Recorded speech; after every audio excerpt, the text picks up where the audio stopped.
Welcome to Low Back Pain, a clinician's guide to what actually works. We're glad you're here, and I think you'll find this course directly applicable to your daily clinical practice. Low back pain is the leading cause of disability worldwide and the single most expensive health condition in the United States.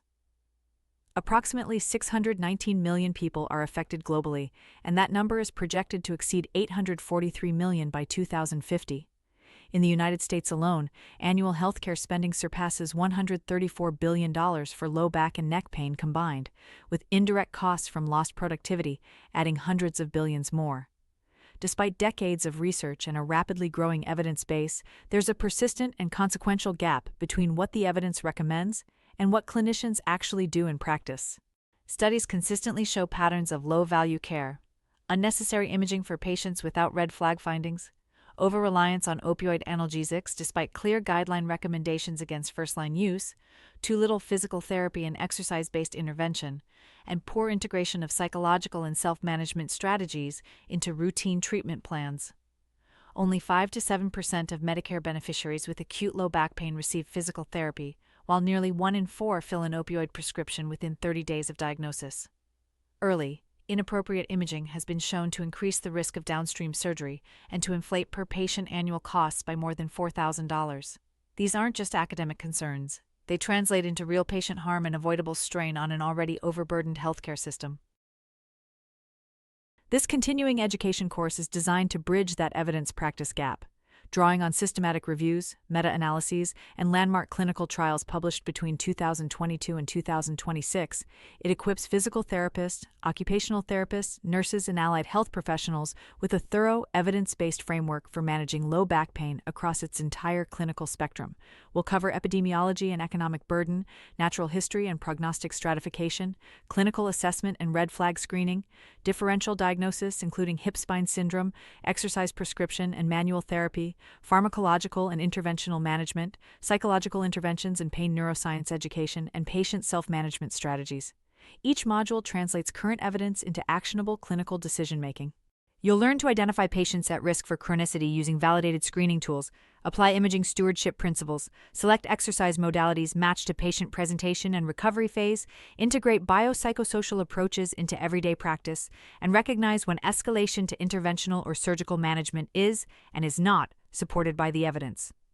The course concludes with clinical case studies that bring content from all modules together, reinforcing practical application of evidence-based principles in diverse patient scenarios. The goal is straightforward: to help you deliver care that aligns with what the research actually shows works. Let's review the learning objectives for this course. By the end, you'll be able to describe the epidemiology and economic burden of low back pain, explain the clinical trajectories and prognostic factors for low back pain chronicity, identify red flag findings that warrant urgent evaluation for serious spinal pathology, recognize common conditions in the differential diagnosis of low back pain, list evidence-based exercise and manual therapy interventions for low back pain, state the current evidence for pharmacological, interventional, and surgical treatments for low back pain, and define the role of psychological interventions and self-management in low back pain management. With those objectives in mind, let's begin with Module 1. Module 1 is titled The Scale of the Problem, Epidemiology, and Economic Burden. We'll start with definitions and classification. Low back pain is anatomically defined as pain, muscle tension, or stiffness localized below the costal margin, that is, the lower edge of the rib cage, and above the inferior gluteal folds, which is the crease below the buttocks, with or without associated leg symptoms. The condition is classified by how long it lasts into 3 categories. Acute low back pain lasts fewer than 4 weeks. Subacute low back pain persists from 4 to 12 weeks. And chronic low back pain is defined as symptoms continuing beyond 12 weeks. The Department of Veterans Affairs and Department of Defense Clinical Practice Guideline, the American Academy of Family Physicians, and other major guideline bodies all use concordant temporal definitions, with minor variation in the acute threshold, where some systems use a 6-week cutoff. The clinical significance of these categories goes beyond descriptive labeling into their implications for prognosis and management. Approximately 85 to 90% of all low back pain cases are classified as nonspecific, meaning that no identifiable pathoanatomical cause is found after appropriate history taking and physical examination. This high proportion of nonspecific presentations reflects how difficult it is to pinpoint a precise structural source of pain in the lumbar spine. It also highlights the importance of a functional, rather than purely anatomical, approach to clinical management. Specific pathological causes of low back pain are uncommon in primary care settings, but they must be systematically excluded through clinical assessment. These include cauda equina syndrome, malignancy, vertebral fracture, spinal infection, and axial spondyloarthritis, each with prevalence estimates ranging from less than 0.01% to approximately 5% depending on the condition and clinical setting. We'll present detailed prevalence data and the diagnostic accuracy of red flag findings for each of these conditions in Module 3. Despite their rarity, systematic exclusion of these conditions is essential, because missing a serious pathology among the overwhelming majority of benign presentations carries profound clinical and medical legal consequences. Current clinical practice guidelines recommend that clinicians conduct a focused history and physical examination to triage patients into one of three broad categories: nonspecific low back pain potentially associated with radiculopathy or spinal stenosis, or low back pain potentially associated with another specific spinal or non-spinal cause. This three-category triage framework, endorsed by the American College of Physicians, the Department of Veterans Affairs, and the American Academy of Family Physicians, forms the foundation for differential diagnosis and informs subsequent decisions regarding imaging, referral, and management. Routine imaging isn't recommended for patients with nonspecific low back pain and is reserved for those presenting with red flag findings or symptoms persisting beyond 8 weeks without meaningful improvement. Let's turn now to global epidemiology. The Global Burden of Disease Study, 2021, provides the most thorough contemporary estimate of low back pain prevalence worldwide. According to this landmark analysis, approximately 628.8 million people were affected by low back pain in 2021, with an age-standardized prevalence rate of roughly 7.5%, a figure the researchers consider highly reliable based on their uncertainty modeling. Low back pain remains the leading cause of years lived with disability globally. For every 100,000 people in the global population, low back pain accounts for 832 person-years of healthy life lost to disability each year, the highest of any condition worldwide, and a finding that held up consistently across the range of estimates examined in the study. Although age-standardized prevalence and disability rates have declined modestly by approximately 10 to 11% since 1990, the absolute number of affected individuals has increased by 63% over the same period. That increase is driven primarily by population growth and demographic aging. Current projections indicate that by 2050, more than 843 million people will have low back pain globally, representing a public health challenge of enormous and increasing scale. Looking at prevalence data in more detail, the mean point prevalence of low back pain in the general adult population is approximately 12%, with a 1-month prevalence of 23% and a lifetime prevalence ranging from 40 to 47%. The annual incidence of any low back pain episode is as high as 36%. Prevalence peaks between the ages of 50 and 54 years and is consistently higher in women than in men across all geographic regions. There's a clear socioeconomic gradient in the global distribution. High-income countries report prevalence rates of 30 to 33%, compared with 16 to 18% in low-income countries.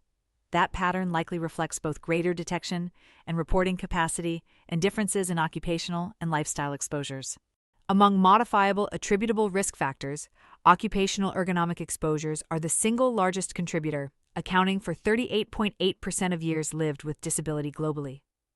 High body mass index, or BMI, and smoking are the next most significant modifiable contributors. These data point to the potential for workplace-level interventions and population health strategies to meaningfully reduce the global burden, though the sheer size of the problem ensures that clinical management will remain a cornerstone of the response for the foreseeable future. Now let's focus on United States prevalence and demographic disparities.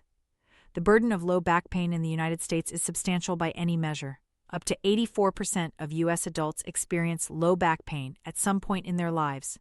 And in 2019, 39% of adults aged 18 years and older reported low back pain in the preceding 3 months, with women reporting higher rates than men, 40.6% versus 37.2%.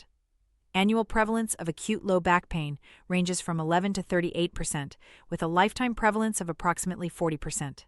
According to the National Health Interview Survey, In 2021, 20.9% of U.S. adults, representing 51.6 million individuals, experienced chronic pain lasting 3 months or longer, and 6.9% of adults, or 17.1 million individuals, experienced high-impact chronic pain that substantially restricted daily activities. These figures position low back pain as one of the most prevalent and impactful chronic health conditions in the United States. Regional analysis shows meaningful geographic variation.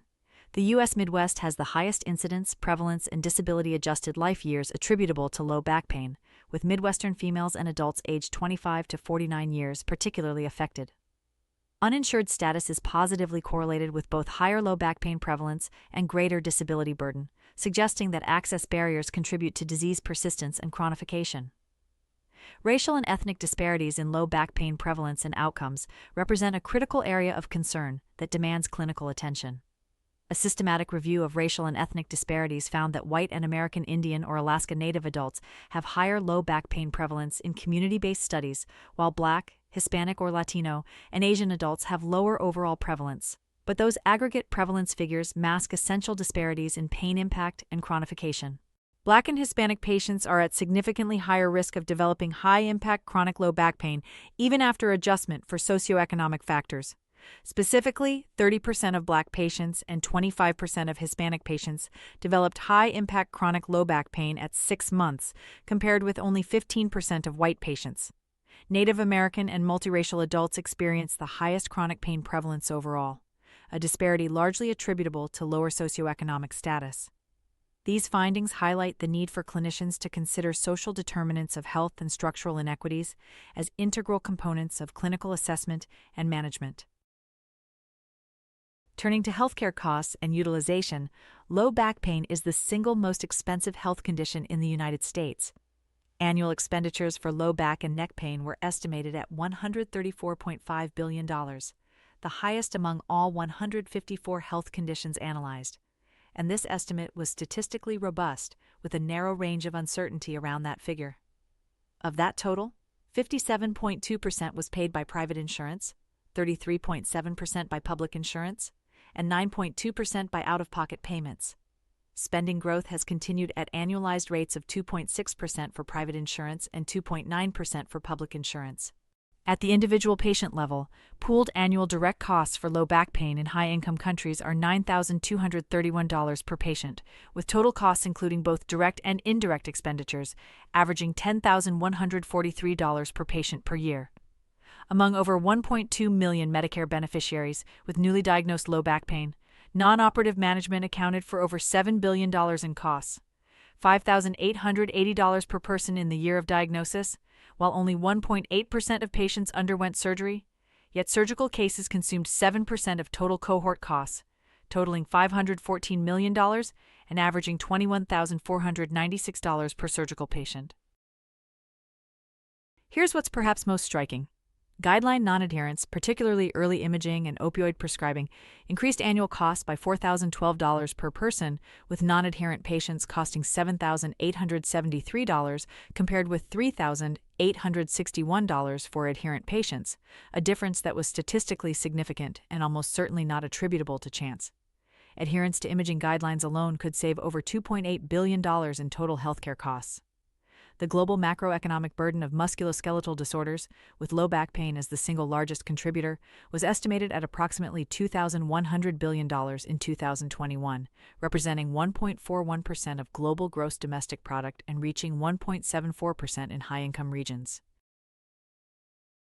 Indirect costs, encompassing lost productivity, absenteeism, presenteeism, which refers to reduced on-the-job productivity due to a health condition, and disability claims, constitute the majority of the total economic burden of low back pain, estimated at 66 to over 80% of total costs.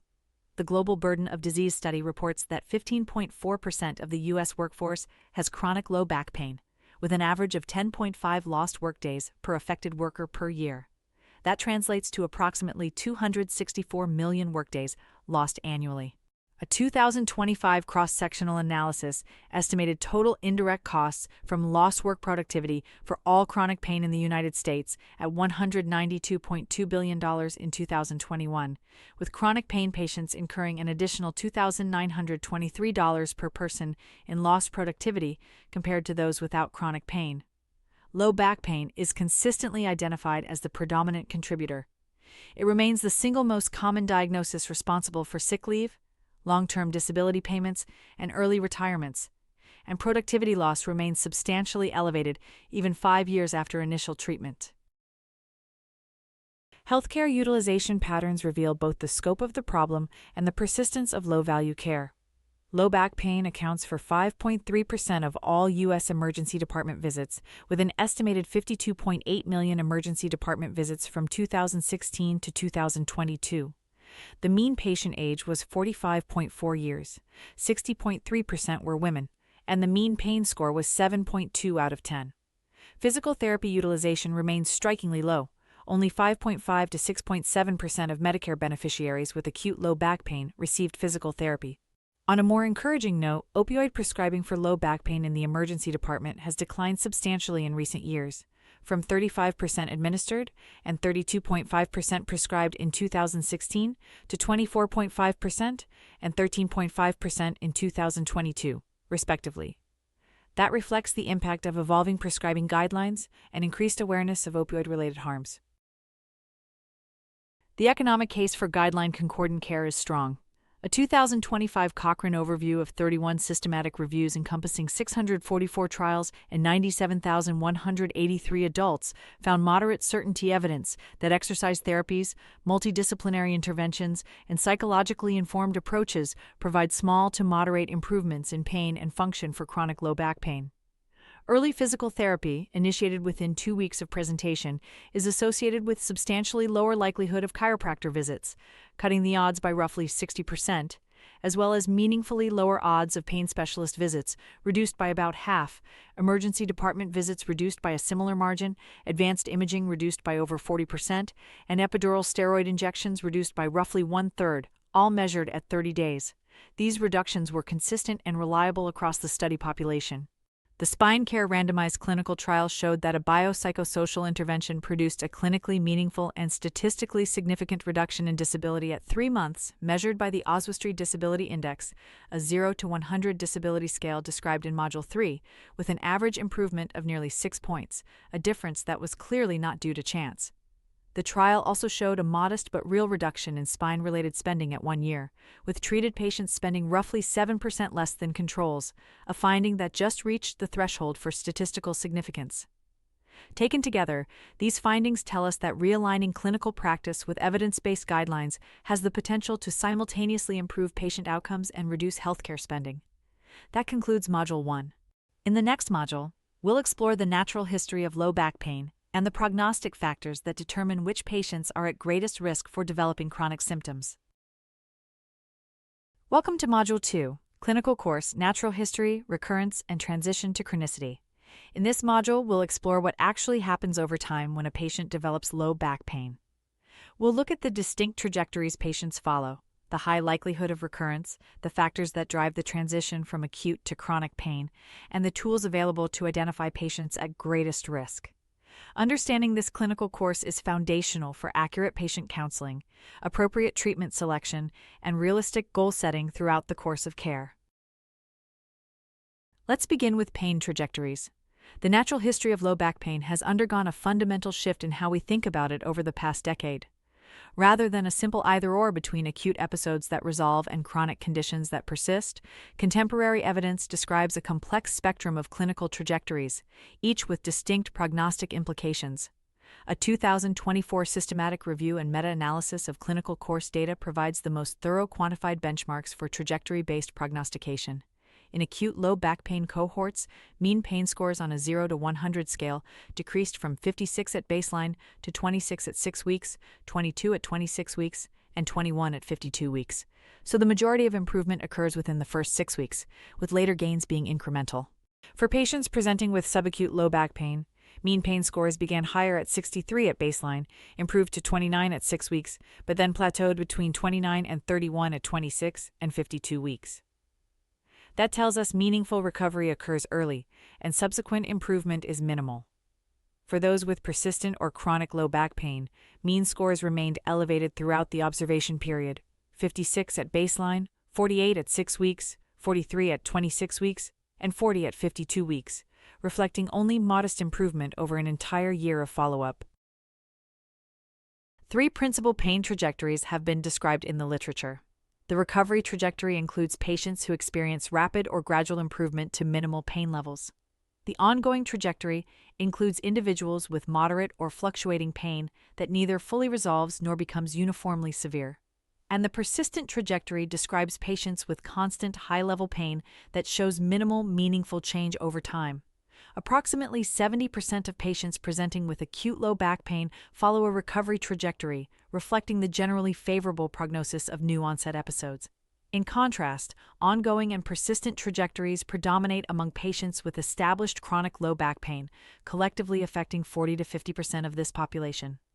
Complete recovery rates at 1 year further drive home the prognostic distinction between acute and chronic presentations. For acute low back pain, 70 to 73% of patients achieve recovery within 12 months. For chronic low back pain, however, only 30 to 42% report complete resolution at 1 year. These data have direct clinical implications for how we talk with patients. Patients presenting with new-onset low back pain can be genuinely reassured that the majority will experience substantial improvement within weeks. Patients with chronic low back pain, on the other hand, need a transparent discussion about the likelihood of persistent symptoms and the critical importance of active self-management strategies. The contemporary way we think about low back pain emphasizes its episodic, recurrent nature. Rather than viewing each episode as an isolated, unrelated event, the evidence supports understanding low back pain as a long-term condition marked by periodic flare-ups, similar to chronic diseases such as asthma or diabetes. This reframing carries practical clinical implications. It argues for ongoing patient education, proactive self-management planning, and longitudinal follow-up rather than purely episodic reactive treatment. Now let's turn to recurrence, which is a defining feature of the natural history of low back pain, and one that clinicians must address proactively in their management plans. Prospective inception cohort data, which is a study design that enrolls patients at the onset of a condition and follows them forward in time, indicate that 69% of adults who recover from an episode of low back pain experience a recurrence within 12 months, with a median time to first recurrence of 139 days. Among those who experience recurrence, 40% have episodes severe enough to limit daily activities, and 41% seek healthcare for their recurrent symptoms. Other estimates suggest that approximately 33% of individuals will have a clinically significant recurrence within 1 year, with variation attributable to differences in how recurrence is defined across studies. Among patients with acute low back pain followed for 1 year, 65% report 1 or more additional episodes, with a median time to subsequent episodes of approximately 2 months. These recurrence rates carry significant implications for clinical practice across several dimensions. First, they reinforce the need for clinicians to frame the initial patient encounter not merely as treatment of an isolated episode but as the beginning of a potentially long-term management relationship.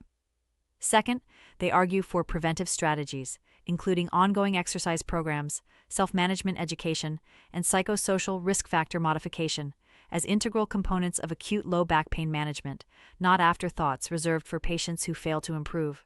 And third, they show why patient education about expected clinical course matters so much. Patients who understand that recurrence is common and doesn't necessarily indicate worsening structural pathology may be less likely to catastrophize over recurrent episodes and less likely to seek low-value care such as unnecessary repeat imaging. Next, we'll discuss the acute to chronic transition. The transition from acute to chronic low back pain represents a critical clinical window during which early identification and targeted intervention may fundamentally alter disease trajectory. Current estimates indicate that the acute to chronic transition rate was 32% in United States primary care in 2019, representing an increase from 26% a decade earlier. This upward trend suggests that existing healthcare delivery models may be insufficient to prevent chronification, and highlights the urgency of implementing risk-stratified early intervention strategies. the variability in reported transition rates reflects methodological differences across studies. A 2025 prospective cohort study examining the impact of different acute low back pain definitions on transition rates found that between 35.8 and 45.6% of patients develop chronic symptoms, with the wide range attributable to different definitions of both acute and chronic low back pain. Stricter definitions of acute low back pain, requiring a truly new onset rather than an acute exacerbation of a pre-existing condition, improve predictive accuracy for chronic outcomes. That suggests definitional standardization remains an important priority for both clinical research and guideline development. For patients who've already developed chronic low back pain, the long-term prognosis warrants candid clinical discussion. More than 60% of chronic low back pain patients report ongoing pain or frequent recurrences at 1 year. In a population-based cohort followed over 5 years, 63% of patients with chronic low back pain had persistent symptoms at all assessment time points, while 37% experienced a relapsing course with intermittent pain-free periods. These 5-year persistence data reinforce the importance of early intervention during the acute and subacute phases, when the opportunity to prevent the transition to chronicity is greatest. Now let's examine the prognostic factors for chronicity. The ability to identify patients at elevated risk for developing chronic, disabling low back pain early in the clinical course is essential for appropriate resource allocation and treatment intensity. Research over the past decade has identified a consistent set of prognostic factors spanning psychological, behavioral, demographic, and clinical domains that allow clinicians to stratify risk and tailor management accordingly. Psychosocial factors are among the strongest and most consistently identified predictors of poor long-term outcomes. An umbrella review synthesizing the chronicity literature identified 5 prognostic factors with strong, consistent evidence: high pain intensity, high disability, high emotional distress, negative recovery expectations, and high physical demands at work. Depression and anxiety are strongly and independently associated with the transition from acute to chronic low back pain across multiple study designs and populations. Pain catastrophizing, which is the tendency to magnify the threat value of pain, ruminate about pain, and feel helpless in the face of pain, is a particularly potent predictor. When combined with depression and stress, catastrophizing explain nearly half of the variation in 6-month pain outcomes, making these psychological factors remarkably powerful predictors of who will still be in pain 6 months later. This combination of psychological factors also demonstrated excellent ability to distinguish between patients who would and would not report ongoing low back pain at 6 months, performing well above the threshold for clinical usefulness as a predictive tool. Fear avoidance beliefs, which are the cognitive tendency to interpret pain as a signal of tissue damage and to avoid activities perceived as potentially harmful, are central to the chronification process. Elevated scores on the Fear Avoidance Beliefs questionnaire are prognostic for poor work-related outcomes in patients with subacute low back pain, with research showing that high fear avoidance scores can increase the risk of poor work outcomes by anywhere from a modest amount to more than 4-fold, depending on the specific outcome being measured. The predictive value of fear avoidance beliefs is most pronounced during the subacute phase, making the 4 to 12-week window a particularly important period for screening and targeted intervention. Evidence rated as moderate quality on the Grading of Recommendations, Assessment, Development, and Evaluations Framework, known as GRADE, shows that interventions specifically addressing fear avoidance beliefs are more effective than interventions based on biomedical concepts alone. That supports the clinical value of identifying and targeting these beliefs in at-risk patients. Moving on to additional clinical and demographic prognostic factors, a history of prior low back pain episodes substantially increases the likelihood of recurrence, with research consistently showing that patients with previous episodes are roughly 2 to 4 times more likely to experience another episode than those without such history. Multiple clinical guidelines recommend that prior episode history be considered a formal prognostic factor in management planning.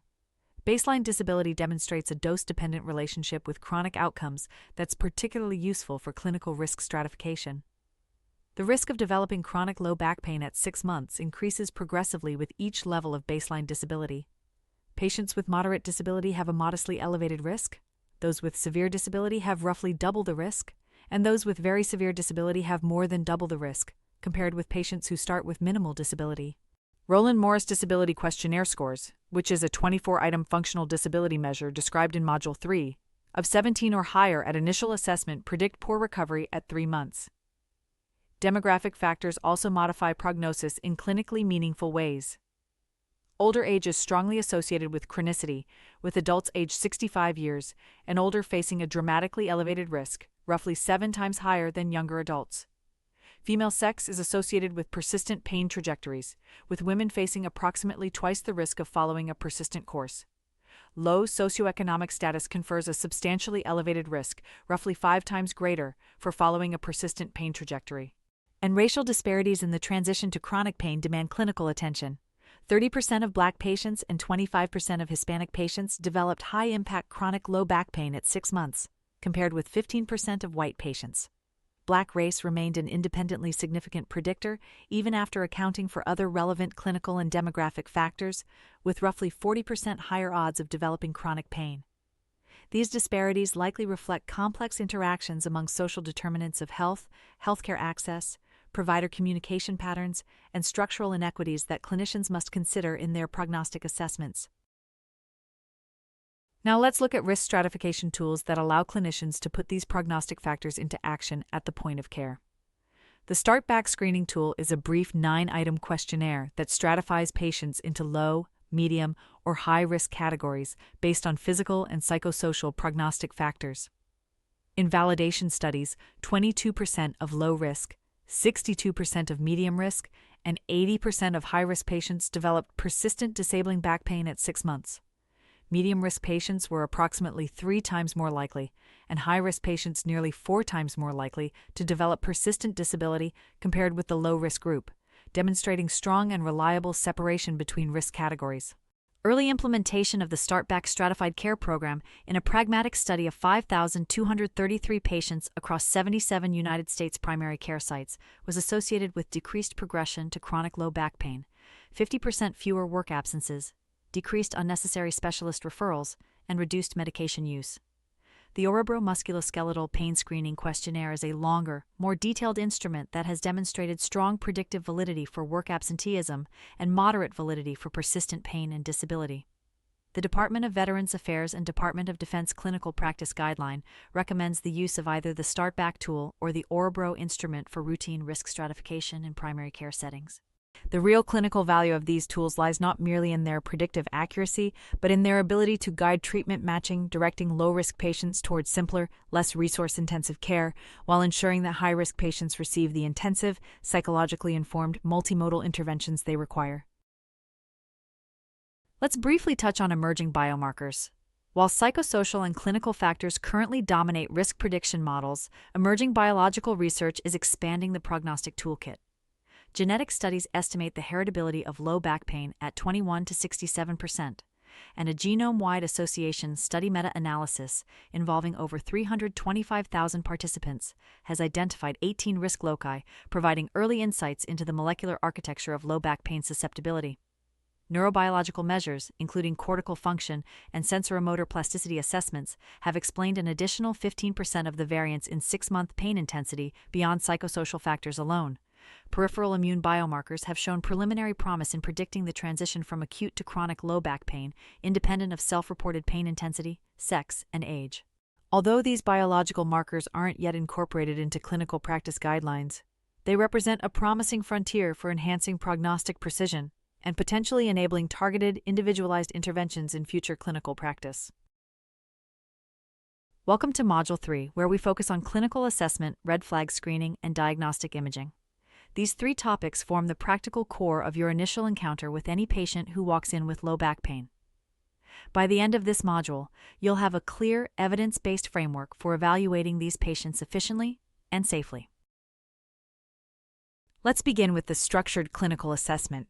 When a patient presents with low back pain, your initial evaluation should follow a systematic, evidence-based approach. The goal is twofold. Identify the small minority of patients who have a serious underlying pathology and efficiently direct the vast majority toward appropriate conservative management. Current guidelines from the American College of Physicians, the Department of Veterans Affairs and Department of Defense, and the American Academy of Family Physicians all recommend that clinicians classify patients into one of 3 diagnostic categories. The first is nonspecific low back pain, which accounts for approximately 90 to 95% of all presentations. The second is low back pain associated with radiculopathy or spinal stenosis, which makes up about 5 to 10%. And the third is low back pain potentially caused by a specific serious pathology, representing fewer than 1% of cases. This three-category triage framework, which we first introduced in Module 1 and which is reinforced across every major guideline, forms the foundation for all subsequent clinical decision-making about imaging, referral, and treatment. A structured pain history is the cornerstone of your initial evaluation. The old CARTS mnemonic provides a practical and reproducible framework for systematic history-taking. Old CARTS stands for onset, location, duration, character, alleviating and aggravating factors, radiation, temporal pattern, and severity. Using this framework, you should determine whether the onset was sudden or gradual, whether the pain is midline or paraspinal, whether symptoms radiate below the knee, a feature suggestive of radiculopathy, and whether pain is made worse by extension and relieved by flexion, a pattern consistent with lumbar spinal stenosis. Associated neurological symptoms, including numbness, tingling, weakness, and bowel or bladder dysfunction, must be specifically asked about because their presence fundamentally alters the diagnostic and management pathway. The history should also document prior low back pain episodes, previous treatments and their outcomes, current functional limitations, occupational demands and physical activity level, smoking status, substance use history, and relevant medical and family history. Moving on to the physical examination, this should include inspection of posture and gait, palpation of the lumbar spine and paraspinal musculature, assessment of active range of motion, and a focused neurological examination. Neurological testing should be organized by nerve root level. For the L4 nerve root, test knee extension strength. For L5, test ankle dorsiflexion. And for S1, test ankle plantar flexion. Deep tendon reflexes should include the patellar reflex, which corresponds to L4, and the Achilles reflex, which corresponds to S1. Dermatomal sensory testing should be performed corresponding to each root level as well. If you find midline bony tenderness on palpation, that raises suspicion for vertebral fracture, infection, or malignancy and should prompt you to consider further evaluation. A flexed posture with a wide-based gait, sometimes called the shopping cart sign, may indicate lumbar spinal stenosis. Now let's talk about provocative tests, because these are central to efficient clinical reasoning when evaluating radicular symptoms. The straight leg raise is the single most important clinical maneuver for evaluating suspected lumbar radiculopathy. Before we look at the numbers, let me briefly define some key diagnostic terms. Sensitivity measures the probability of a positive test when the condition is actually present. In other words, how good the test is at detecting the condition. Specificity measures the probability of a negative test when the condition is absent. That is, how good the test is at correctly identifying people who don't have the condition. With that in mind, the straight leg raise is an excellent screening test for radiculopathy, catching approximately 92% of true cases, making it very good at ruling out radiculopathy when negative. However, it has low specificity, meaning many patients without true radiculopathy will also test positive, so a positive result by itself isn't conclusive. The cross-straight leg raise, where you reproduce the patient's radicular symptoms by raising the opposite, asymptomatic leg, has complementary diagnostic properties. It is highly specific, correctly identifying about 90% of those without radiculopathy, but it catches only about 28% of actual cases. So a positive cross-straight leg raise provides strong confirmatory evidence of radiculopathy when it's present. Combining these two tests in sequence, using the straight leg raise to rule out and the cross-straight leg raise to rule in, is a textbook example of efficient clinical reasoning in the evaluation of radicular symptoms. The femoral nerve stretch test, performed with the patient lying prone, demonstrates very high sensitivity and strong specificity for upper lumbar radiculopathy involving the L2, L3, or L4 nerve roots, catching essentially all true cases while correctly excluding the large majority of non-cases. You should perform this test whenever upper lumbar involvement is suspected. When two or more concordant neurological deficits are identified within a single nerve root distribution, diagnostic accuracy improves substantially, with good sensitivity and specificity for identifying subarticular disc compression on MRI. Let me also mention sacroiliac joint provocative test clusters. These are quite effective at ruling out sacroiliac joint pathology when negative, correctly excluding the diagnosis in about 92% of those without the condition. A positive result, however, confirms the sacroiliac joint as the actual pain source in only about 35% of cases, which limits the confirmatory value of these tests. Baseline functional assessment is essential for establishing treatment goals, monitoring progress, and guiding clinical decision-making throughout the episode of care. The Oswestry Disability Index is the most widely used condition-specific outcome measure in both clinical practice and research. It's scored on a 0 to 100 scale, with higher scores indicating greater disability. The minimally important change, which is the smallest improvement a patient would recognize as beneficial, is 10 points or 30% from baseline. The Roland Morris Disability Questionnaire is a 24-item instrument that offers a practical alternative and is particularly well-suited to primary care settings. For generic health-related quality of life assessment, the short form 12, known as the SF-12, or the 10-item Patient-Reported Outcomes Measurement Information System Global Health Form, known as PROMIS, is recommended. Pain intensity should be measured using a numeric rating scale with 1-week recall, a measurement standard endorsed by 96% international consensus agreement. Establishing these baseline measures at the initial visit creates an objective foundation for evaluating treatment response and making evidence-informed decisions about whether to escalate, modify, or step down care throughout the episode of management. Now let's turn to red flag screening. Despite the overwhelming predominance of benign presentations, systematic screening for serious spinal pathology remains a fundamental and non-negotiable component of every clinical assessment for low back pain. A 2026 systematic review and meta-analysis established the most current prevalence estimates for serious pathology among patients presenting with low back pain. Cauda-equina syndrome occurs in approximately 0.04%. Vertebral fracture is found in 0.7 to 4.5% of primary care patients and up to 11% in emergency department populations. Malignancy accounts for 0.7 to 2.1%. And spinal infection ranges from 0.01 to 1.9%. The rarity of these conditions paradoxically heightens the importance of systematic screening, because missing a serious diagnosis among the vast majority of benign presentations carries profound consequences for patient safety and significant medico-legal implications. The diagnostic accuracy of individual red flag findings varies substantially depending on the condition and the specific sign or symptom being evaluated. Let me introduce another important diagnostic term here, the positive likelihood ratio. This is a measure of how much a positive finding increases the probability of a diagnosis. Values above 10 indicate strong diagnostic evidence.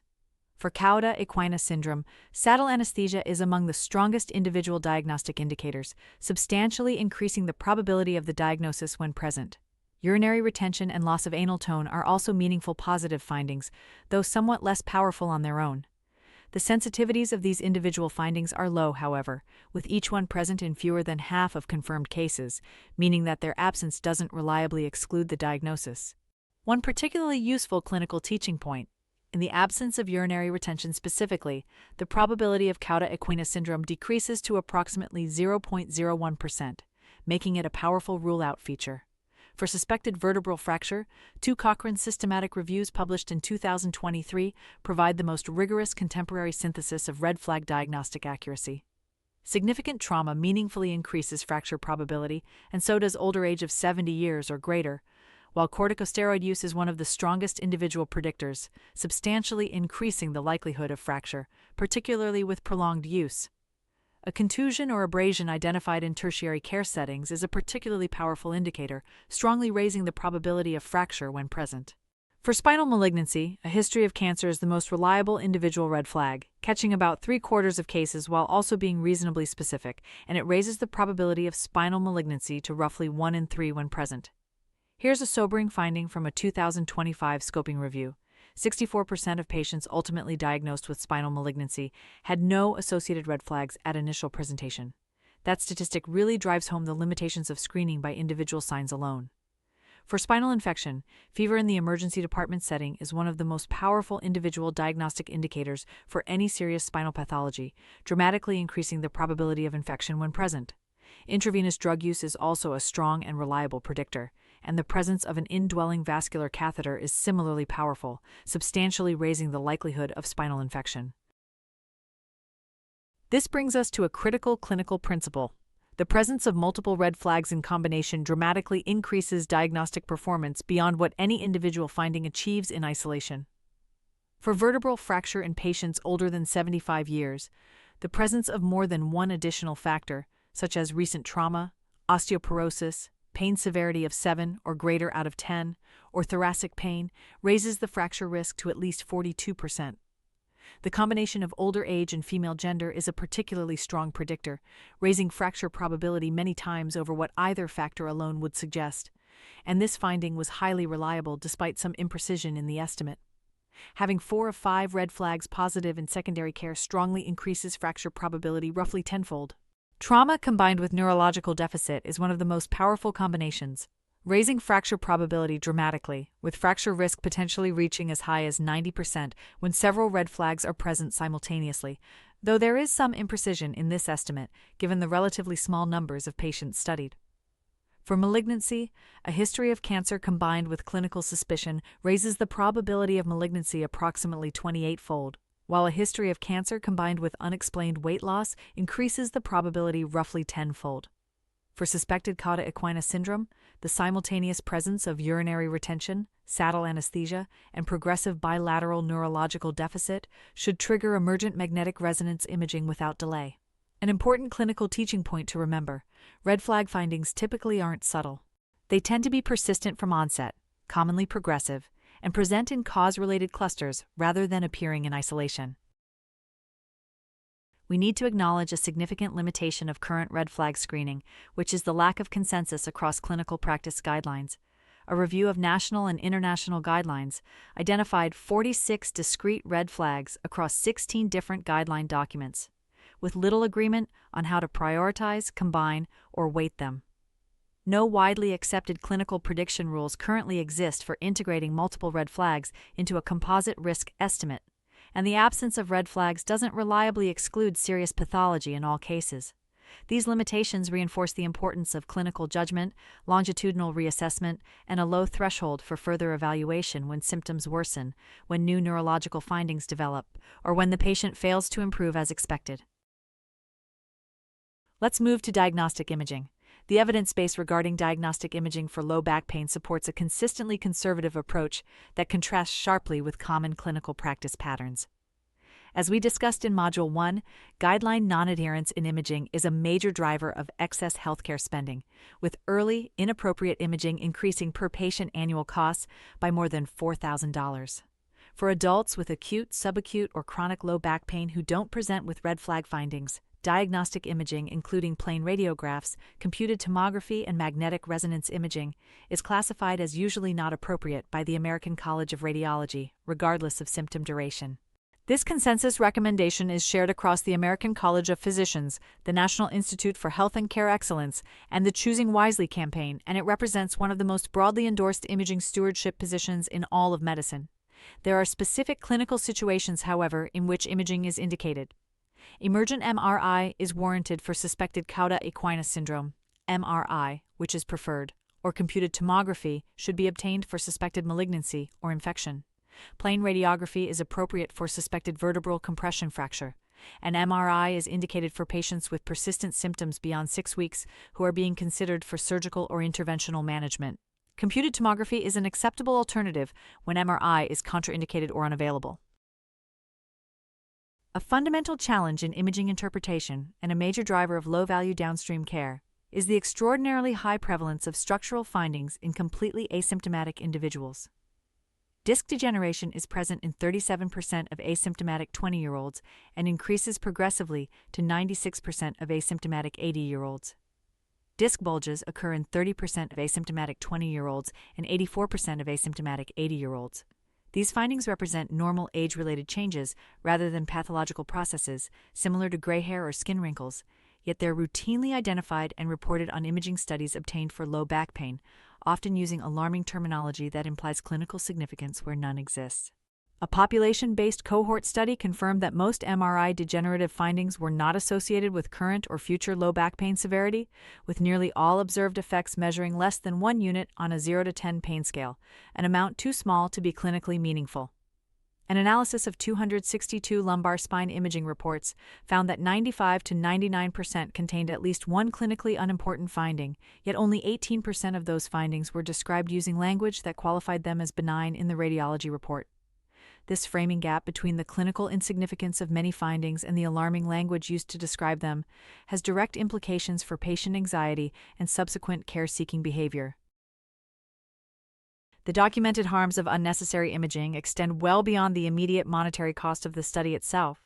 Informing patients of imaging abnormalities, even those that are common in asymptomatic populations, has been shown to increase anxiety, pain catastrophizing, and fear avoidance behaviors.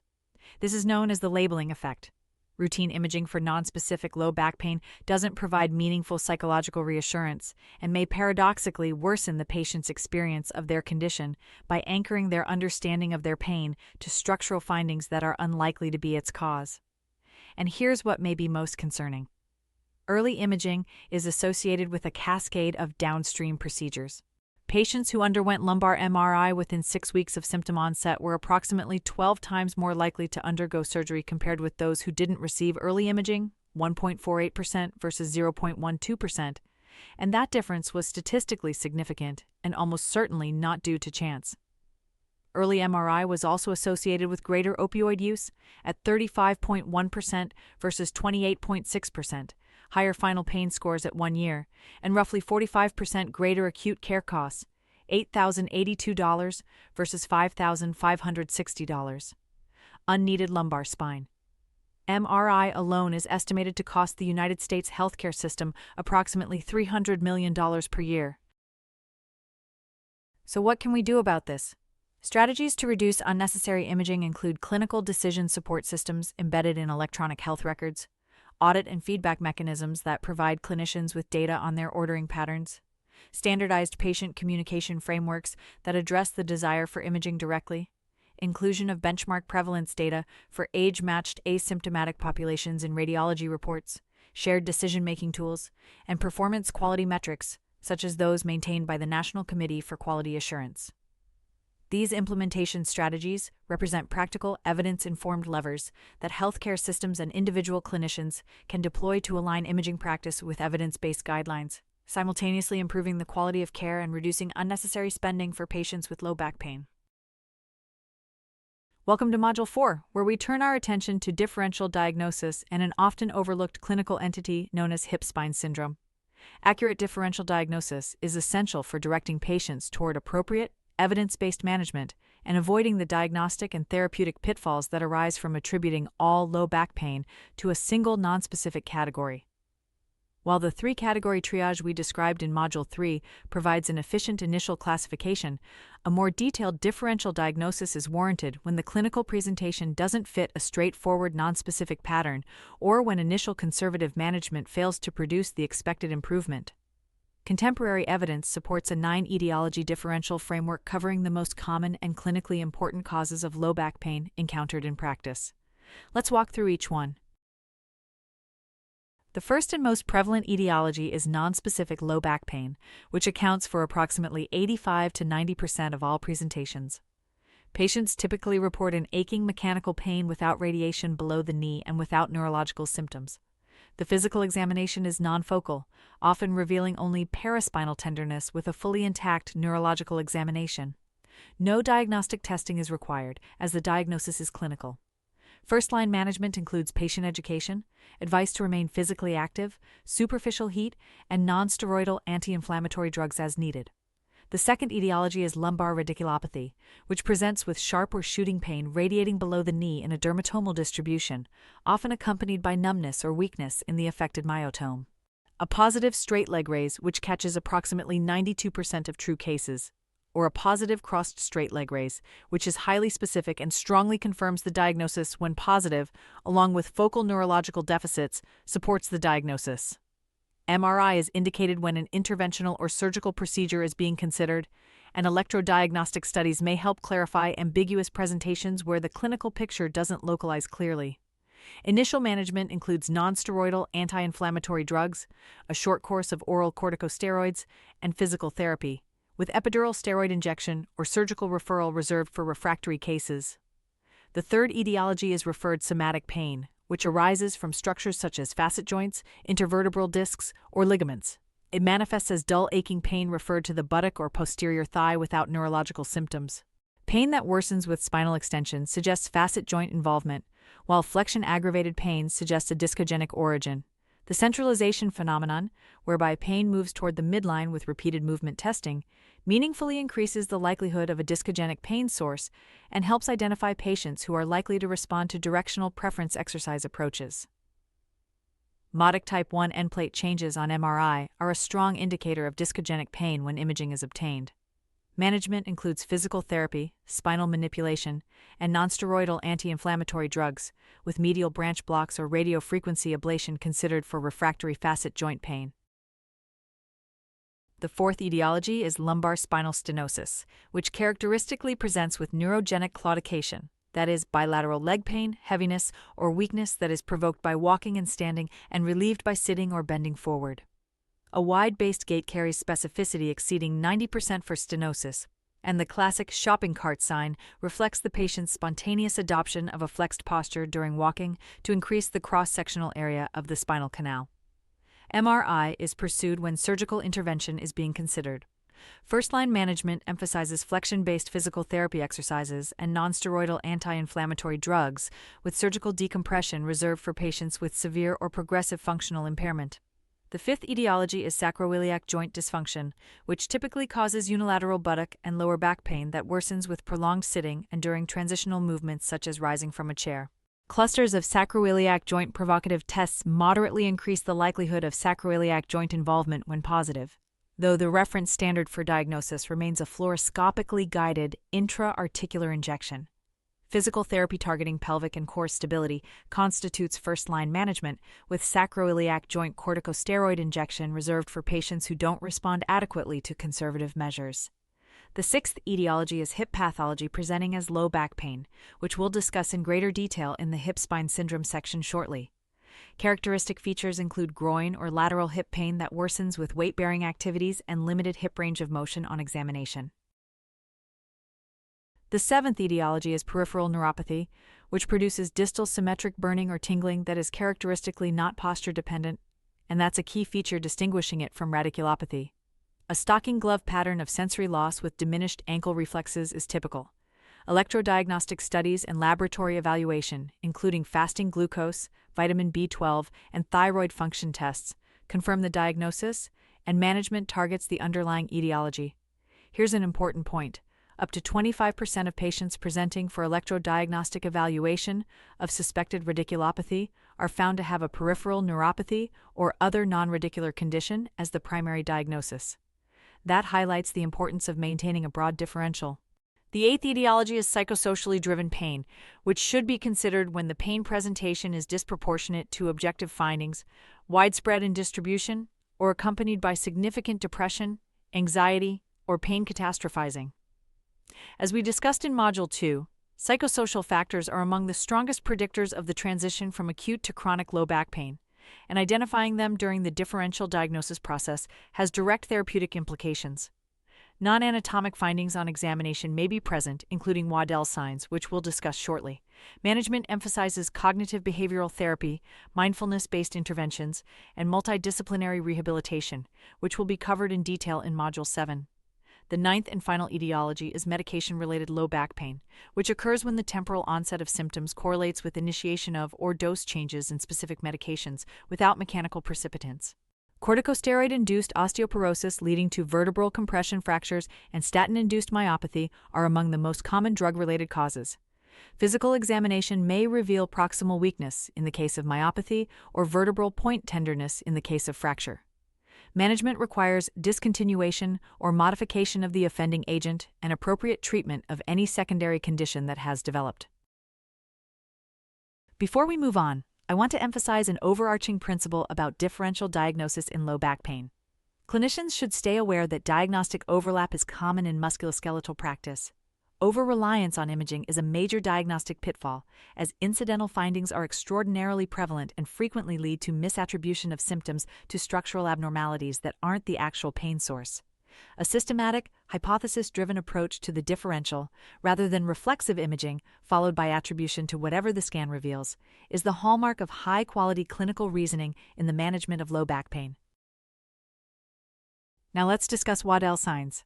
These are a set of non-organic physical findings originally described to identify patients whose pain presentation includes a significant behavioral or psychological component. They require careful and nuanced clinical interpretation.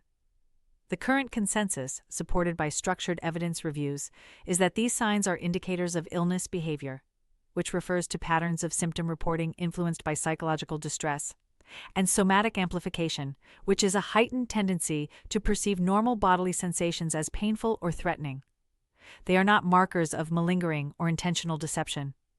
Research has found no association between Waddell signs and secondary gain or deliberate symptom fabrication.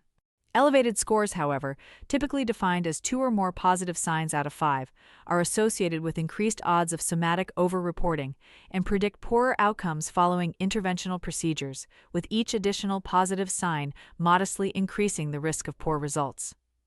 The American Academy of Family Physicians has explicitly stated that clinicians should not rely on Waddell signs to differentiate organic causes of pain from malingering.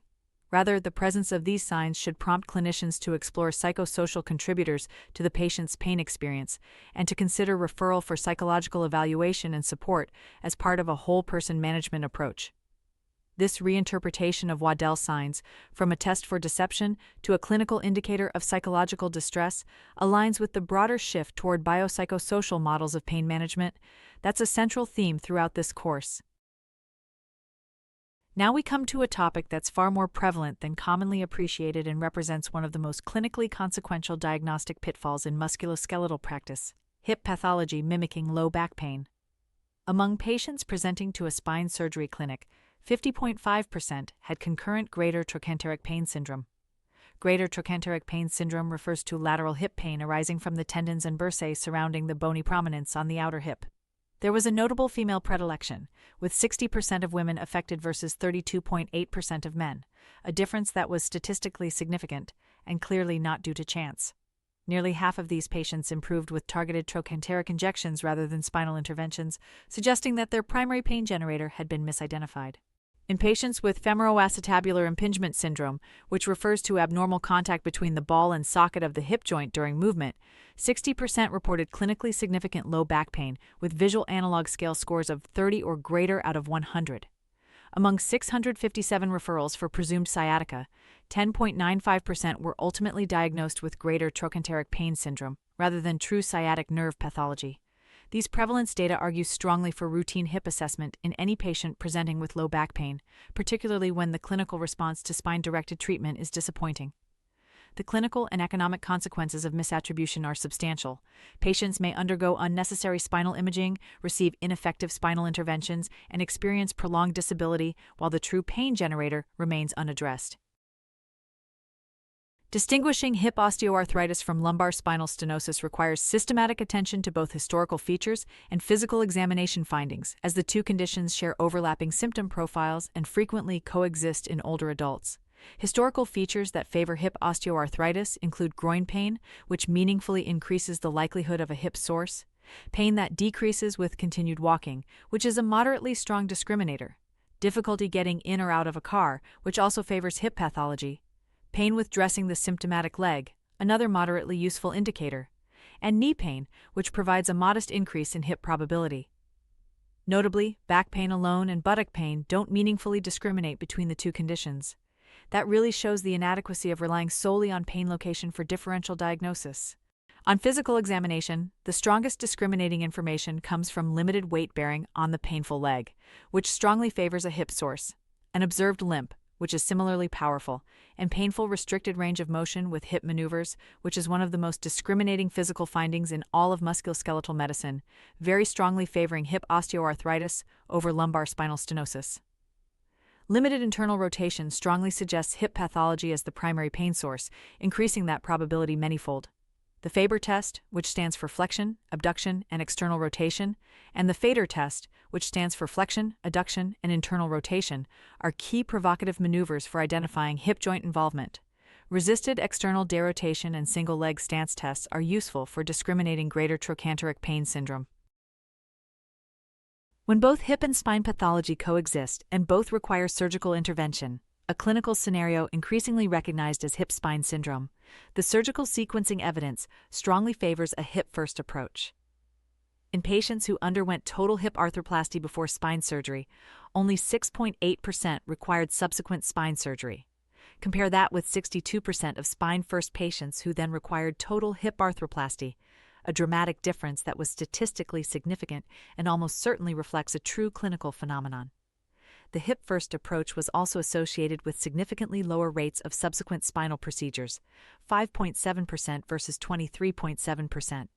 A difference that was again statistically significant and clinically substantial, and reduced hip dislocation rates at 1.9% versus 3.2%, also a statistically reliable difference. The one exception to this sequencing recommendation is the presence of severe or progressive neurological deficits attributable to spinal pathology, which warrant spine surgery first regardless of concurrent hip disease. These surgical sequencing data, combined with the high prevalence of hip pathology among patients presenting with low back pain, really drive home the critical importance of systematic hip evaluation in all patients with low back pain and the potential for misattribution of symptoms to lead to unnecessary or poorly sequenced surgical interventions. Welcome to Module 5, where we explore exercise interventions and manual therapy for low back pain. We'll begin with one of the most common clinical questions: what role does exercise play during an acute episode? The answer is more nuanced than many clinicians realize. A Cochrane systematic review found very low certainty evidence that exercise therapy has no clinically relevant effect on pain or function compared with sham treatment. The observed differences were negligible on a 0 to 100 scale, well within what could be explained by chance alone, and too small to be clinically meaningful. A sham treatment, for context, is a placebo procedure designed to mimic the real intervention without its active component. This shouldn't be interpreted as evidence that physical activity is harmful or unnecessary during acute episodes. Rather, it suggests that structured exercise programs, as typically prescribed in clinical settings, don't add much beyond natural recovery during the first few weeks of an acute episode.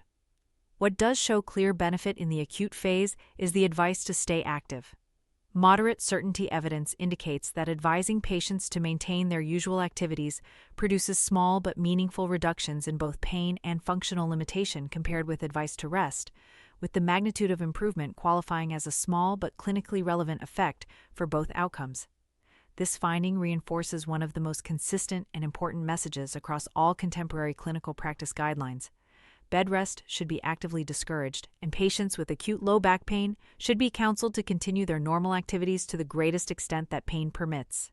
For patients who do warrant specific exercise prescription during the acute phase, walking programs beginning with short bouts of 5 to 10 minutes and progressing as tolerated represent the most practical and evidence-supported approach. McKenzie directional preference exercises, when a centralizing pattern has been identified during clinical assessment, provide an additional targeted option. The recommended acute phase protocol involves performing the directional exercise every 2 hours for 8 to 10 repetitions.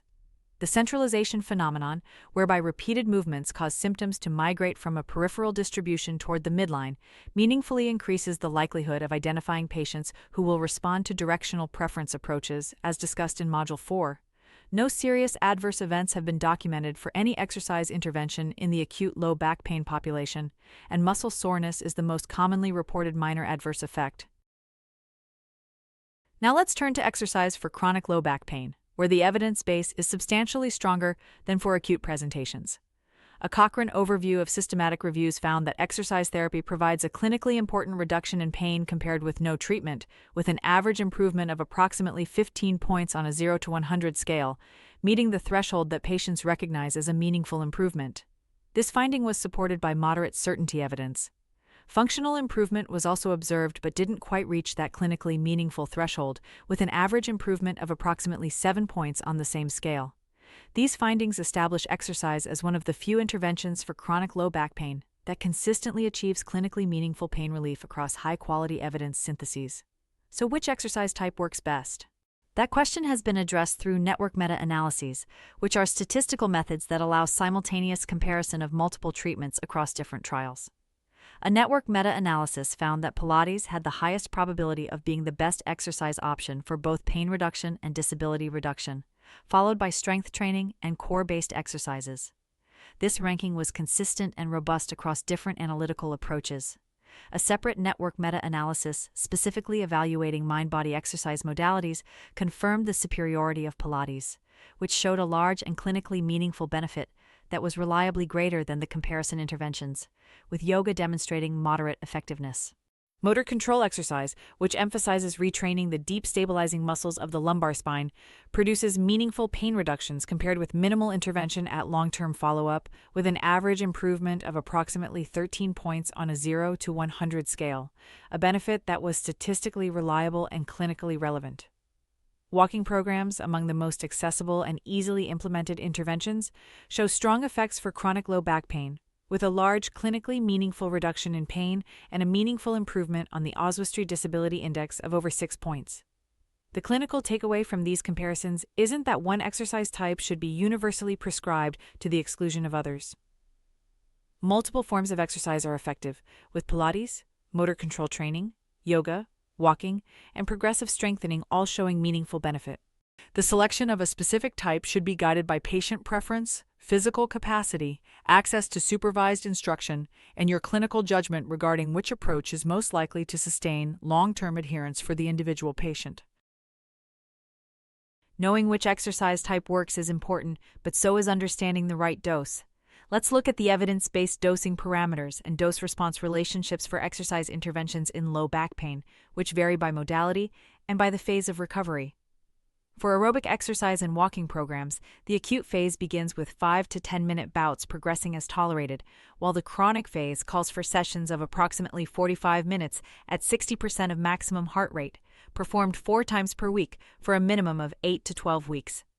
Motor control exercise isn't routinely indicated in the acute phase, but is recommended at a frequency of 2 to 3 times per week for 20 to 30 minutes during the subacute and chronic phases, with chronic phase programs continuing for at least 12 weeks.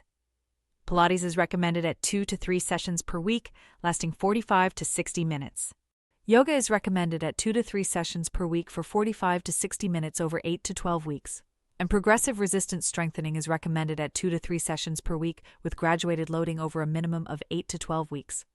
A critical finding from dose-response analyses is the identification of specific metabolic equivalent thresholds that predict clinical benefit. A metabolic equivalent, or MET, is a unit used to express exercise intensity. The minimal clinically important exercise dose is approximately 520 MET minutes per week, calculated by multiplying an activity's intensity in METs by its duration in minutes, with maximal pain reduction observed at approximately 920 MET minutes per week. Each additional training session per week is associated with a meaningful decrease of roughly 1 point in pain intensity on a 0 to 10 scale, a finding that was statistically reliable. This provides a practical dose-response benchmark that clinicians can use when designing and adjusting exercise programs. Of course, the best exercise prescription in the world is only effective if patients actually follow through. The therapeutic benefit of exercise therapy is directly and substantially dependent on patient adherence. Exercise programs meeting American College of Sports Medicine guidelines for dose and intensity achieve nearly triple the pain reduction compared with programs where patients have low adherence. That means high adherence nearly triples the treatment effect. These data show the inadequacy of simply prescribing exercise without addressing the practical barriers and motivational factors that determine whether patients actually do the prescribed program. Adherence data from clinical trials reveal a consistent pattern. Adherence is substantially higher during supervised program phases, averaging 81%, than during unsupervised home-based phases, averaging 58%, with overall adherence in supervised programs reaching only 43% of enrolled participants. Higher prescribed exercise frequency is associated with lower adherence rates, suggesting that more intensive programs may paradoxically undermine their own effectiveness by exceeding what patients are willing or able to sustain. These findings have direct implications for exercise prescription. Clinicians should balance optimal dosing against realistic adherence expectations, favor sustainable programs over theoretically optimal but impractical regimens, and incorporate strategies to support long-term adherence. Such strategies include goal setting, self-monitoring, telemonitoring technologies that have demonstrated the capacity to maintain home-based adherence at over 80% and scheduled follow-up to reinforce exercise behavior. With the evidence for exercise interventions and adherence strategies established, let's shift to manual therapy and its role within multimodal management. The role of spinal manipulative therapy, defined in this review as encompassing both high-velocity, low-amplitude manipulation and low-velocity mobilization in low back pain management, has been clarified by recent high-quality evidence. a 2026 Cochrane systematic review of 76 randomized controlled trials and more than 11,000 participants, provides the most thorough contemporary synthesis. Compared with sham treatment, spinal manipulative therapy produced a small reduction in pain at 1 month, averaging about 7 points on a 0 to 100 scale, which is below the 15-point threshold for clinically important pain relief, though the improvement was statistically real and not attributable to chance. It also produced a moderate improvement in function that was statistically reliable and clinically relevant. Compared with no treatment, effects were larger, a moderate pain reduction of approximately 14 points and a large functional improvement. When compared with other active conservative interventions, however, including exercise, nonsteroidal anti-inflammatory drugs, and education, the differences were clinically negligible, with only about a 5-point pain difference and a small functional difference that wouldn't be noticeable to most patients. The certainty of this evidence was rated as low to very low across all comparisons. For acute and subacute low back pain, the PAC-BACK randomized clinical trial, the largest pragmatic trial of spinal manipulation to date, enrolling 1,000 adults at moderate to high risk of chronicity, found that spinal manipulation alone didn't differ meaningfully from medical care for either disability or pain, with the small observed differences well within the range of chance. A particularly informative finding from this trial was that clinician-supported biopsychosocial self-management was clearly superior to spinal manipulation for disability reduction, with a statistically significant and clinically meaningful advantage, and adding manipulation to self-management provided no additional benefit. Let's now examine how manual therapy performs when combined with exercise and where it fits within current clinical guidelines. The combination of manual therapy with exercise has been evaluated in systematic reviews addressing both short-term and long-term outcomes. The combination didn't significantly reduce short-term pain compared with exercise alone, as the observed difference could have been due to chance, but it did yield clearly greater improvement in disability at both short-term and long-term follow-up, with moderate to large benefits that were statistically reliable.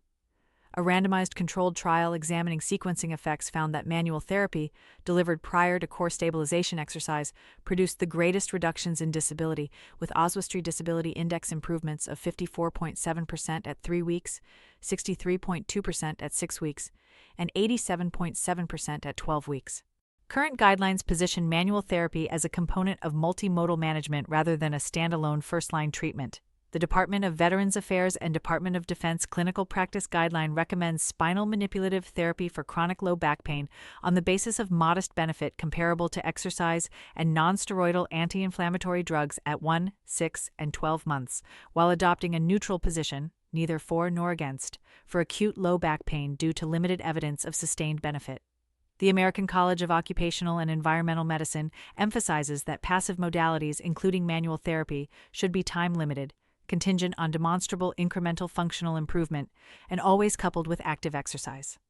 The safety profile of spinal manipulative therapy is favorable, with adverse events limited to transient muscle soreness, stiffness, and temporary pain exacerbation. No serious complications were identified across 76 trials in the Cochrane Review. Spinal manipulative therapy has been associated with the lowest level of harms among all interventions studied for chronic nonspecific low back pain. The PAC-BACK trial reported only 3 serious adverse events possibly related to treatment across 1,000 participants. In summary, the evidence supports manual therapy as a reasonable add-on treatment that may enhance functional outcomes when combined with active exercise, but it doesn't support manual therapy as a standalone treatment or as superior to other evidence-based conservative interventions. Clinicians should integrate manual therapy within a broader multimodal framework that prioritizes patient education, active exercise, and self-management strategies. Welcome to Module 6, where we address the pharmacological, interventional, and surgical management of low back pain. We begin with pharmacological therapy, which is best understood as an adjunct to, not a replacement for, the active interventions and self-management strategies discussed in previous modules. A Cochrane overview of systematic reviews provides the most thorough synthesis of pharmacological evidence and informs the recommendations that follow. Let's start with nonsteroidal anti-inflammatory drugs, or NSAIDs, which are the only oral analgesic with consistent guideline endorsement as a first-line pharmacological option for low back pain. For acute low back pain, moderate certainty evidence supports a small but meaningful reduction in pain, averaging about 7 points on a 0 to 100 scale. a difference that was statistically reliable, along with a small improvement in disability that was also statistically significant and not attributable to chance. For chronic low back pain, the evidence is of lower certainty but suggests a similar magnitude of pain reduction, averaging about 7 points on the same scale. The risk of serious gastrointestinal complications is relatively low with short-term use, occurring in roughly 1 in 200 to 300 patients treated, but it is a real concern that warrants attention. All major guidelines recommend prescribing non-steroidal anti-inflammatory drugs at the lowest effective dose for the shortest duration necessary, with particular caution in older adults and patients with gastrointestinal, renal, or cardiovascular comorbidities. Next, let's discuss acetaminophen, where the evidence represents a marked departure from historical clinical practice.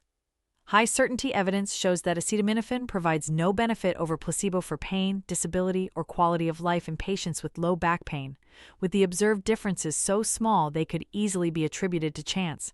What's more, a nearly four-fold increase in abnormal liver function tests has been documented in patients taking acetaminophen compared with those taking placebo, a concerning safety signal that was statistically robust. These findings have led every major contemporary guideline to recommend against acetaminophen as a treatment for low back pain, despite its continued widespread use in clinical practice. Now turning to skeletal muscle relaxants. These agents demonstrate moderate certainty evidence for short-term benefit in acute low back pain, with treated patients roughly 40 to 45% more likely to achieve pain relief and functional improvement compared with those receiving placebo.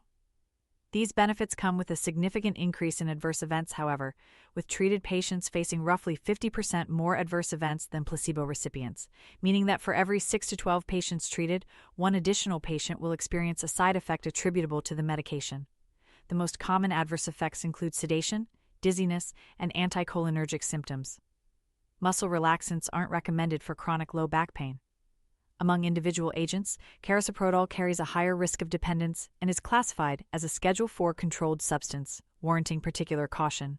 The evidence supports limiting muscle relaxant use to short-duration acute episodes when nonsteroidal anti-inflammatory drugs alone provide insufficient relief, with close attention to sedation-related risks, particularly in patients who drive or operate machinery.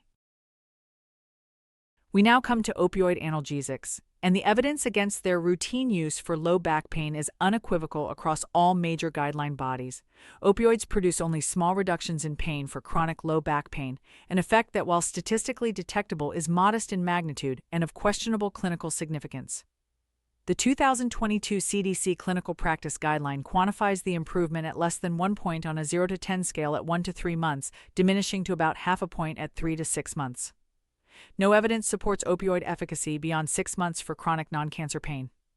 Adverse effects are common. Nausea affects an additional 10% of patients, constipation affects an additional 7%, and dizziness affects an additional 8% compared with placebo. Serious risks, including opioid use disorder, overdose, and mortality, are well documented and represent a population-level public health concern. The American College of Physicians, the National Institute for Health and Care Excellence, the CDC, and the Department of Veterans Affairs and Department of Defense all recommend against opioids as first or second-line treatment for low back pain.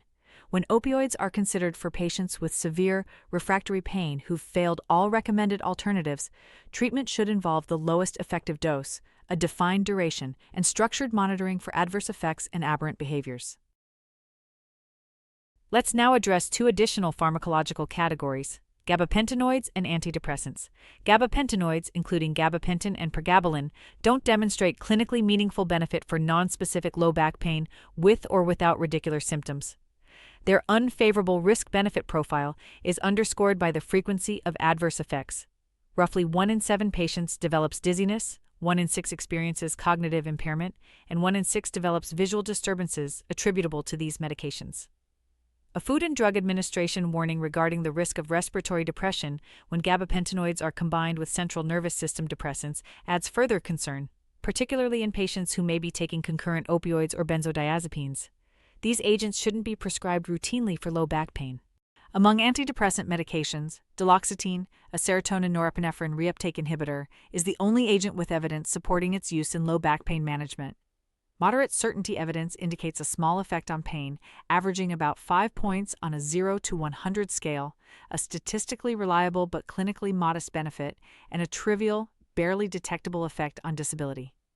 Duloxetine is associated with a modest but statistically significant increase in adverse events, with treated patients roughly 17% more likely to experience side effects than those taking placebo. It's recommended as a second-line option, particularly for patients with comorbid depression or anxiety. Tricyclic antidepressants probably have little to no effect on pain and may have a small effect on disability, with roughly 1 in 12 patients experiencing an adverse event attributable to the medication. Selective serotonin reuptake inhibitors aren't effective for low back pain.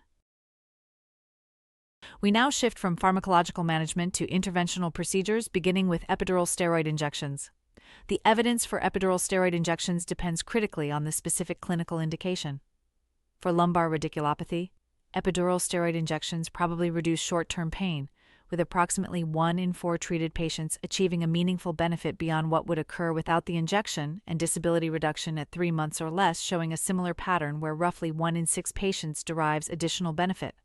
These represent small to moderate effect sizes, indicating real but modest improvements. Evidence for long-term pain reduction, however, is insufficient. For lumbar spinal stenosis, epidural steroid injections may reduce short-term and long-term disability, but not short-term pain. For axial, non-radicular low back pain, epidural steroid injections aren't supported by evidence. A notable divergence exists among clinical practice guidelines regarding the role of epidural steroid injections. The 2025 BMJ Clinical Practice Guideline issued a strong recommendation against epidural steroid injections for chronic axial and radicular spine pain, based on systematic review evidence showing that the average difference from sham procedures was less than 1 centimeter on a 10-centimeter pain scale, a difference most patients would not perceive as meaningful. Conversely, the American Society of Pain and Neuroscience and the American Society of Interventional Pain Physicians support epidural steroid injections for radicular pain with high certainty recommendations. This divergence reflects fundamentally different interpretive frameworks. The BMJ guideline prioritizes the magnitude of average treatment effect relative to sham, while interventional pain societies emphasize the clinical significance of individual patient responses and the role of injections within a broader treatment algorithm. Complication rates for epidural steroid injections range from 2.4 to 16.8% for minor events, with serious complications occurring in fewer than 0.1% of cases and epidural hematoma being exceedingly rare. Continuing with interventional procedures, let's examine facet joint injections and radiofrequency ablation. Facet joint corticosteroid injections probably provide little to no clinically meaningful benefit compared with sham procedures, with the average difference measuring less than 1 centimeter on a 10-centimeter pain scale, well below what patients would recognize as a real improvement. The 2025 BMJ guideline issued a strong recommendation against their use. Similarly, radiofrequency ablation of facet joint medial branch nerves isn't supported by evidence of clinically meaningful benefit, with very low certainty evidence and no high-quality Cochrane evidence for either pain relief or functional improvement. The 2025 BMJ guideline issued a strong recommendation against radiofrequency ablation, with complication rates below 1%. These findings represent a significant departure from earlier practice patterns in which facet-directed procedures were commonly performed, and they highlight the importance of regularly updating clinical practice in response to evolving evidence. We now move to surgical management, beginning with discectomy for lumbar disc herniation. Surgical discectomy is indicated for patients with lumbar disc herniation and associated radiculopathy that remains refractory to 4 to 6 weeks of conservative management. A systematic review and meta-analysis found that discectomy reduces leg pain by approximately 12 points on a 0 to 100 scale in the immediate term, approaching but not quite reaching the 15-point threshold patients recognize as a meaningful improvement, and approximately 12 points at short term, though effects diminish at medium term to about 7 points and become negligible at long term with only about a 2-point difference. Adverse event rates are comparable between surgical and non-surgical treatment, with no statistically significant difference between the two approaches. Reoperation rates are a significant consideration. The 5-year subsequent surgery rate is 14.4%, and 10-year reoperation rates reach 16%. Failed back surgery syndrome. The persistence or recurrence of pain following spinal surgery affects 10 to 40% of patients and represents one of the most challenging conditions in pain medicine. These data support discectomy as a viable option for carefully selected patients, but drive home the importance of transparent preoperative counseling regarding the time-limited nature of surgical benefit and the realistic probability of reoperation. Next, let's consider decompression surgery for lumbar spinal stenosis. Surgical decompression for lumbar spinal stenosis produces meaningful improvement, with approximately 62% of patients achieving clinically significant back pain reduction at 1 year and 51% reporting substantial improvement maintained at 2 years. The 2-year rate of subsequent surgery is relatively low at 2.6%.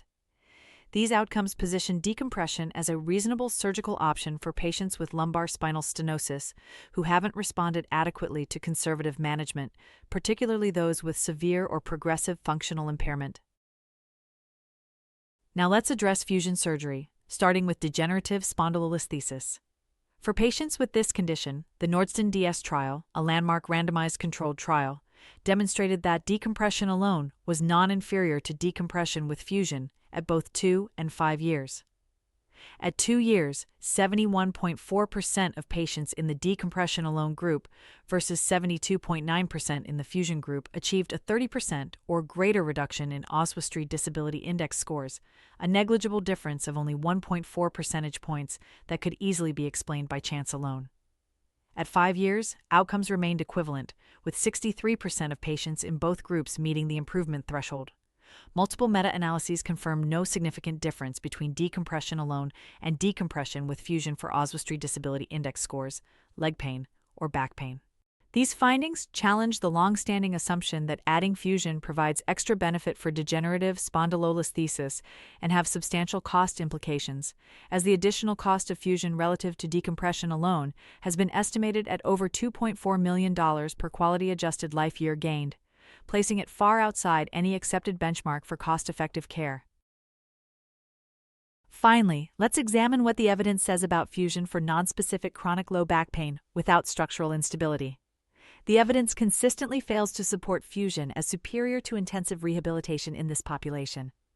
The National Institute for Health and Care Excellence recommends against offering fusion for nonspecific chronic low back pain outside of clinical trials, and the American College of Occupational and Environmental Medicine rates fusion as moderately not recommended. A meta-analysis comparing fusion with conservative management found an average disability improvement of only about 6 points on the Oswestry Disability Index, a benefit that frequently falls below the minimally clinically important difference, and that was just barely statistically significant. At long-term follow-up, no clinically meaningful difference has been detected between fusion and multidisciplinary rehabilitation. Complication rates for fusion are significantly higher than for conservative management, and reoperation rates following instrumented lumbar fusion are substantial. Psychosocial factors, including depression, anxiety, and fear avoidance beliefs, are among the strongest negative predictors of outcome after spinal fusion surgery. These findings reinforce the need for thorough psychosocial screening before considering surgical intervention and support the use of psychological optimization strategies as part of pre-surgical planning for patients who do proceed to surgery. Welcome to Module 7, where we turn our attention to psychological interventions, patient education, and self-management. The preceding modules established that exercise, manual therapy, and pharmacological interventions each contribute to low back pain management. Yet the evidence we reviewed in Module 2 showed that psychological factors, specifically fear avoidance beliefs, pain catastrophizing, and depression, are among the strongest predictors of chronic outcomes. In this module, we'll examine the psychological and behavioral interventions that directly target these cognitive and emotional dimensions of pain, explore how clinician communication and education shape outcomes, discuss self-management strategies and digital health tools, and address the critical issue of de-implementing low-value care. Cognitive behavioral therapy, or CBT, is the most extensively studied psychological intervention for chronic low back pain and serves as the benchmark against which other psychological treatments are evaluated. A 2025 Cochrane Overview of Systematic Reviews found that psychological and behavioral interventions produce moderate reductions in pain and small improvements in function compared with usual care. Among these interventions, CBT specifically demonstrates meaningful reductions in pain, disability, and psychological distress compared with treatment as usual. Beyond these aggregate pain and disability outcomes, CBT demonstrates targeted effects on the specific psychological mechanisms that drive chronification. Systematic reviews document large reductions in fear avoidance beliefs and substantial reductions in pain catastrophizing. These targeted psychological effects are of particular clinical significance given the strong evidence, discussed in Module 2, that fear avoidance beliefs and catastrophizing are among the strongest predictors of the transition from acute to chronic low back pain. Long-term evidence further strengthens the case for CBT.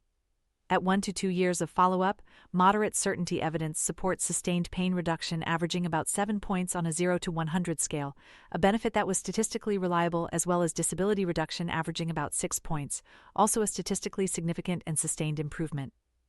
Standard CBT protocols for low back pain comprise 4 to 12 manualized sessions delivered by trained therapists.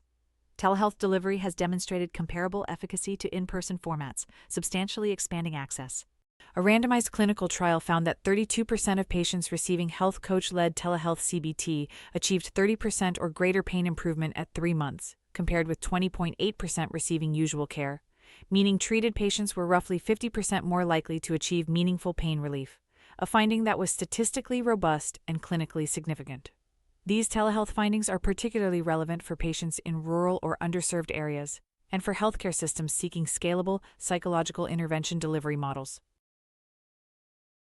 Mindfulness-based stress reduction, or MBSR, demonstrates long-term effectiveness comparable to CBT, with moderate certainty evidence for sustained pain reduction averaging about 10 points on a 0 to 100 scale, and disability reduction averaging about 9 points, both measured at 1 to 2 years, and both statistically reliable. Direct comparison trials have found MBSR and CBT equivalent in outcomes at both 26 and 52 weeks, with both superior to usual care.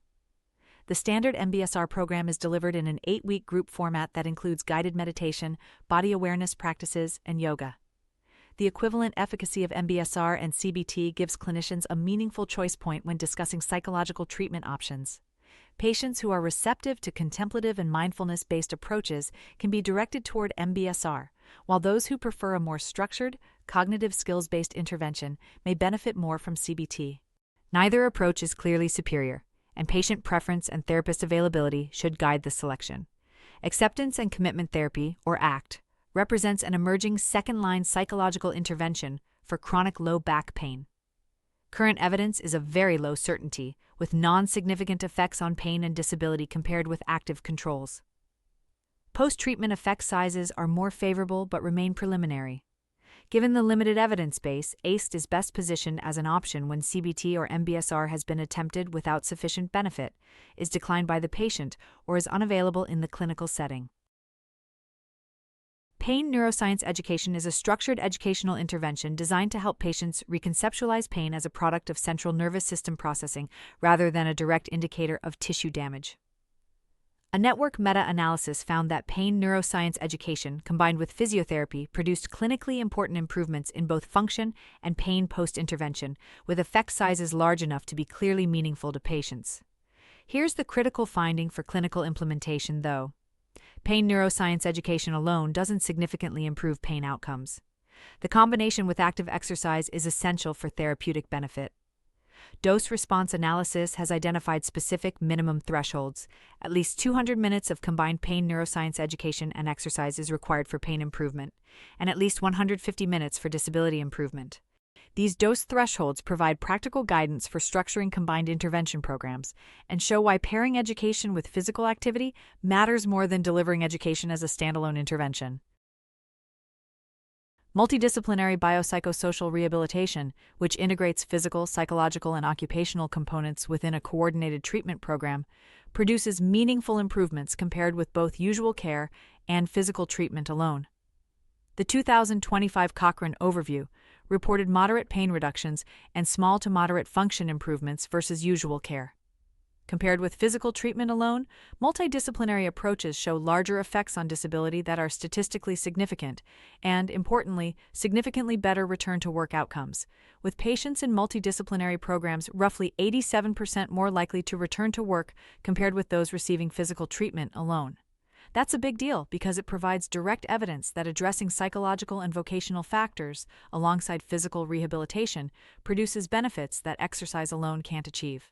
Cognitive functional therapy, an individualized approach that targets the specific cognitive, emotional, and behavioral factors maintaining a patient's pain and disability, has shown compelling results in the largest trial to date.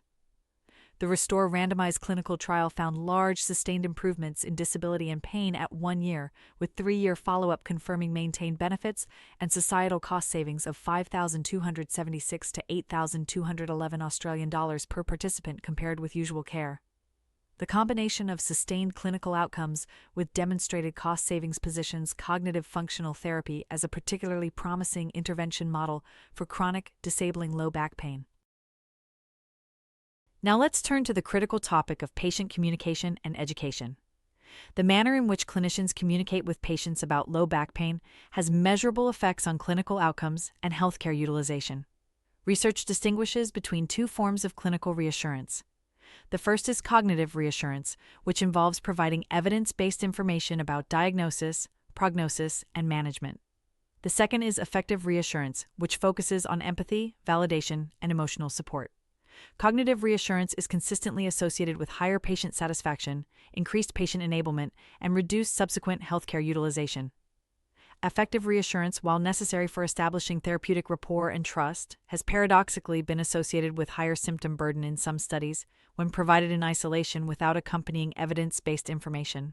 The optimal clinical approach combines both dimensions: empathic acknowledgement of the patient's experience coupled with clear evidence-based prognostic information that enables the patient to make informed decisions about their care. Messages that emphasize patient autonomy and the systematic absence of red flag findings are perceived as most confidence-inspiring, with endorsement rates exceeding 80% among patients with low back pain. Core educational messages should emphasize the inherent strength and resilience of spinal structures, the distinction between pain experience and tissue damage, the generally favorable prognosis for most episodes, the value of active coping strategies, the importance of early activity resumption even in the presence of some ongoing pain, and the primacy of functional improvement over complete pain elimination as the measure of therapeutic success.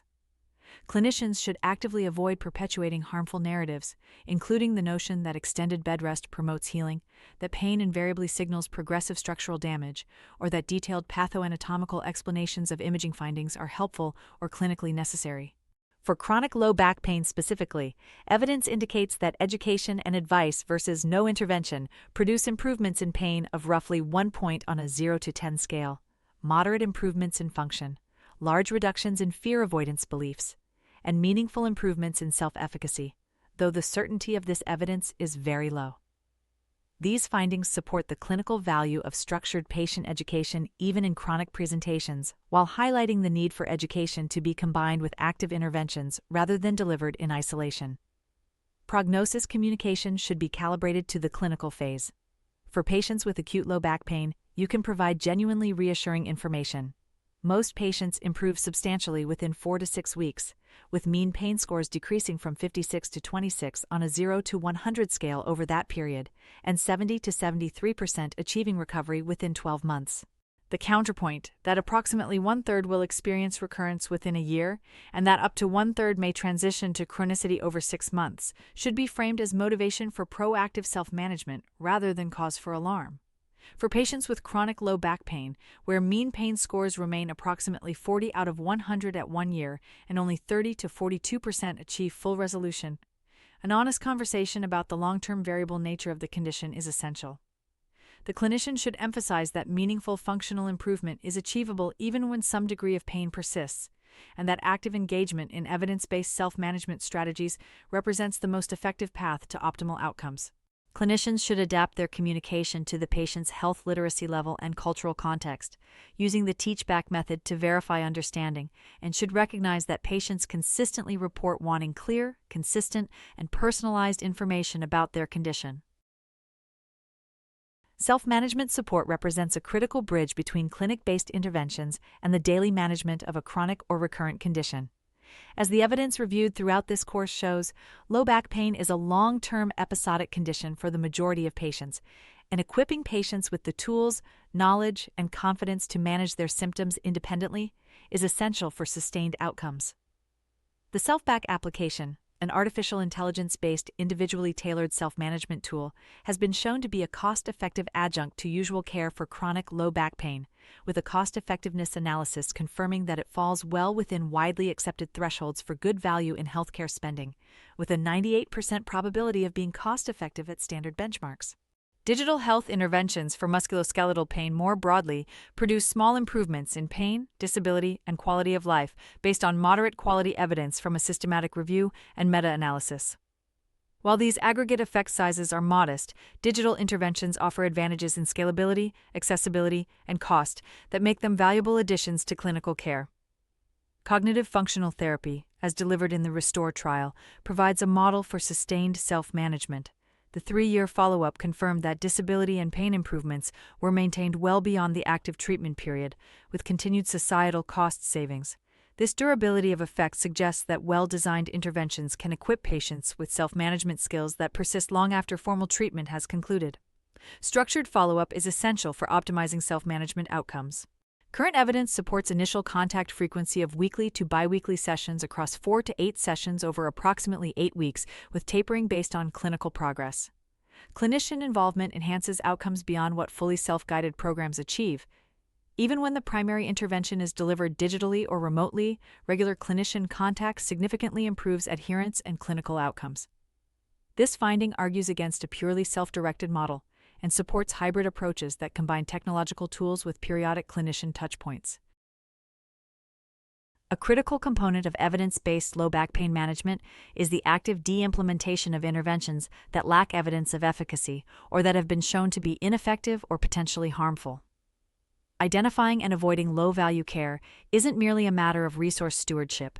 It directly affects patient outcomes by preventing iatrogenic harm, avoiding the reinforcement of unhelpful illness beliefs, and redirecting clinical time and resources toward interventions with demonstrated benefit. Bed rest is strongly discouraged by every major clinical practice guideline for low back pain. Not only does bed rest fail to improve pain or function, it may actively worsen outcomes by promoting deconditioning and reinforcing fear avoidance behaviors. Advice to remain physically active is consistently superior to advice to rest. Therapeutic ultrasound has no clinically meaningful benefit for low back pain and isn't recommended. Transcutaneous electrical nerve stimulation, or TENS, has insufficient evidence of benefit and isn't recommended by the American College of Physicians. Lumbar traction produces no meaningful difference compared with sham treatment, with observed differences that are small, not statistically significant, and well below any threshold for clinical importance based on moderate certainty evidence, and it isn't recommended. Lumbar supports lack evidence of efficacy for either treatment or prevention, and aren't recommended. These 5 passive modalities, bed rest, therapeutic ultrasound, TENS, traction, and lumbar supports, collectively represent a substantial volume of low-value care that continues to be delivered in clinical settings despite consistent evidence against their use. Ergonomic interventions, while intuitively appealing, demonstrate only modest effects when implemented as standalone strategies, producing small reductions in pain intensity but failing to significantly improve workability, productivity, or sickness absence. The evidence consistently shows that combined interventions, pairing exercise with education, substantially outperform ergonomic-only approaches for both prevention and treatment. Workplace and return-to-work considerations deserve specific attention given the enormous indirect costs of low back pain documented in Module 1. Approximately 90% of workers with low back pain return to work within 12 months. Positive return-to-work expectations are among the strongest modifiable predictors of successful outcomes, roughly doubling the odds of successful return and more than doubling the speed of return to work, findings that were highly reliable across studies. Predictors of return-to-work failure include psychosocial stressors, low self-efficacy, negative recovery expectations, fear of re-injury, heavy physical demands, low job control, job dissatisfaction, prior back surgery, and opioid use. Evidence-based workplace interventions prioritize biopsychosocial self-management approaches. The PACBAC trial demonstrated that clinician-supported biopsychosocial self-management of 4 to 8 sessions produced meaningful disability improvements in patients with acute back pain, while the spine care trial demonstrated that a risk-stratified biopsychosocial intervention reduced both disability and healthcare utilization. These findings reinforce the central theme of this module. Effective management of low back pain requires addressing the psychological, behavioral, and social dimensions of the patient's experience alongside the physical dimensions of pain. Welcome to Module 8, our final module, which brings together the evidence-based principles from all preceding modules through 4 clinical case studies. Each case is designed to illustrate guideline-concordant clinical decision-making across diverse patient presentations. You'll see how the assessment frameworks, risk stratification tools, treatment algorithms, and communication strategies we've discussed throughout this course are applied in realistic clinical scenarios. Let's begin with our first case. Case 1 presents a 38-year-old male warehouse worker with acute nonspecific low back pain of 5 days duration that began while lifting a heavy box. He reports aching pain localized to the lumbar region without radiation below the knee, numbness, or weakness. He denies bowel or bladder dysfunction, saddle anesthesia, fever, recent weight loss, and history of cancer. The physical examination reveals paraspinal tenderness with an intact neurological examination, negative straight leg raise bilaterally, and full motor strength in all lower extremity myotomes. Applying the 3-category triage framework, this patient is classified as having nonspecific low back pain, which accounts for approximately 85 to 90% of all presentations, based on the absence of radicular symptoms, neurological deficits, and red flag findings. The START back screening tool is administered to guide treatment intensity. If the patient screens as low risk, education and reassurance with minimal intervention are appropriate, while medium or high risk scores warrant more intensive, psychologically informed management. Fear avoidance beliefs should be assessed, as elevated scores are prognostic for poor work-related outcomes and may warrant early targeted intervention. Management of this patient follows guideline concordant acute care. He receives cognitive reassurance emphasizing the favorable prognosis that most acute episodes improve substantially within 4 to 6 weeks and is counseled that pain doesn't indicate progressive structural damage. Active physical activity is advised in preference to bed rest, which is strongly discouraged. A walking program beginning with 5 to 10-minute bouts and progressing as tolerated is prescribed. Non-steroidal anti-inflammatory drugs are recommended as first-line pharmacotherapy, with research showing a small but meaningful pain benefit over placebo, while acetaminophen isn't prescribed given high certainty evidence of no benefit. Opioids are explicitly avoided consistent with all major guideline recommendations. Diagnostic imaging isn't indicated in the absence of red flag findings. Low-value interventions including therapeutic ultrasound, TENS, traction, and lumbar supports are avoided. Return-to-work planning begins immediately for this warehouse worker. He's informed that approximately 90% of workers with low back pain return to work within 12 months, and that positive expectations are one of the strongest modifiable predictors of successful return-to-work outcomes, roughly doubling the likelihood of a successful result. Psychosocial risk factors for return-to-work failure, including fear of re-injury and negative expectations, are assessed and addressed through education and reassurance. The 69% 12-month recurrence rate is discussed as motivation for ongoing self-management rather than cause for concern. Case 2 presents a 45-year-old female office worker with low back pain persisting for 8 months despite multiple courses of physical therapy. She reports pain of 6 out of 10, significant functional limitations, and difficulty sleeping.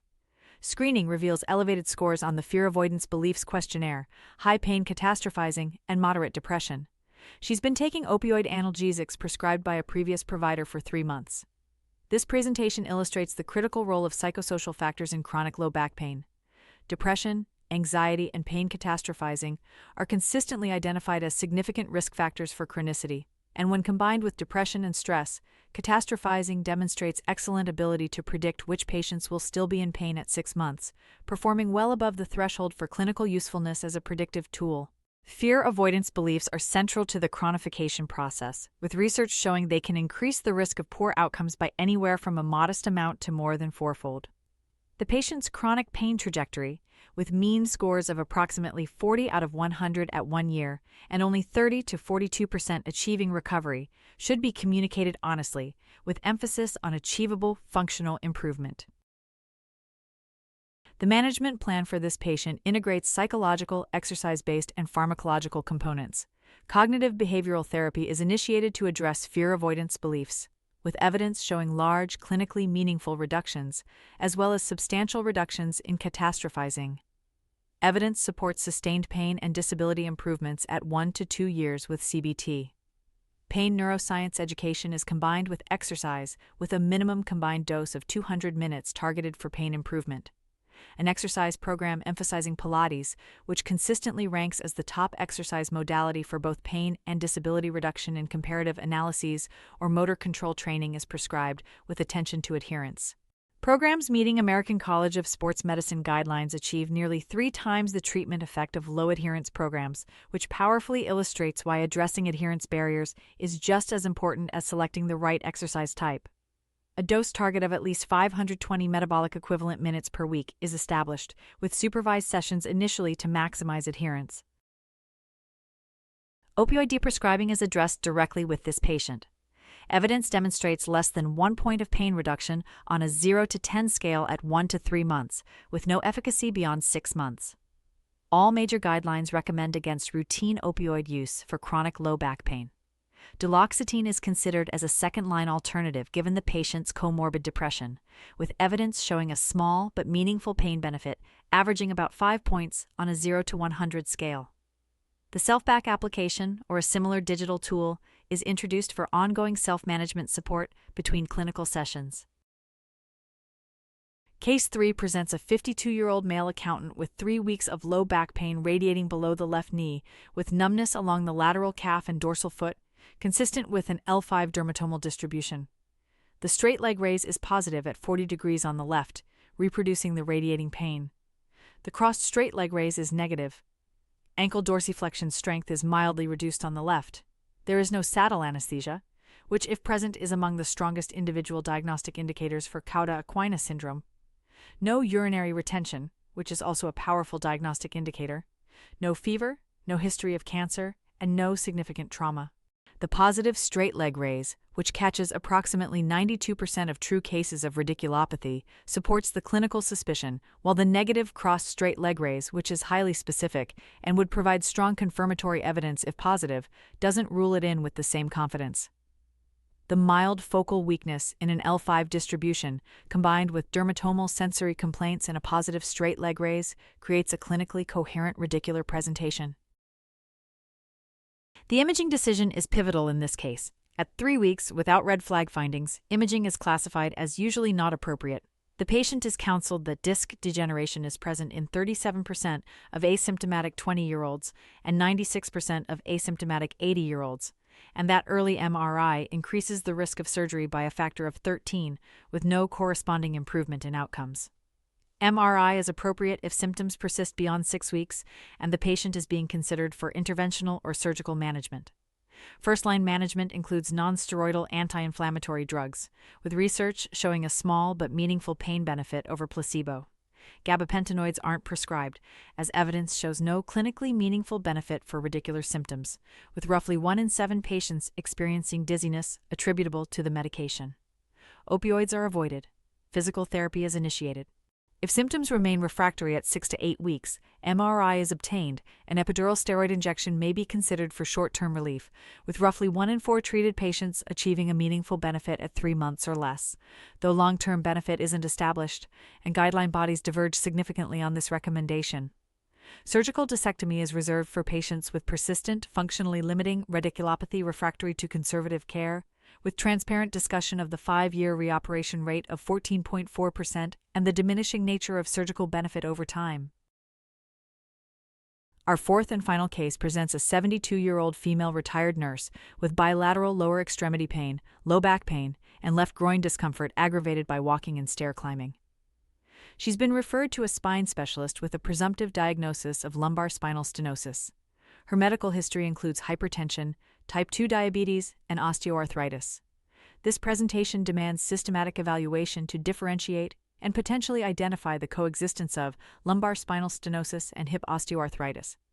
This diagnostic challenge is far more common than generally appreciated.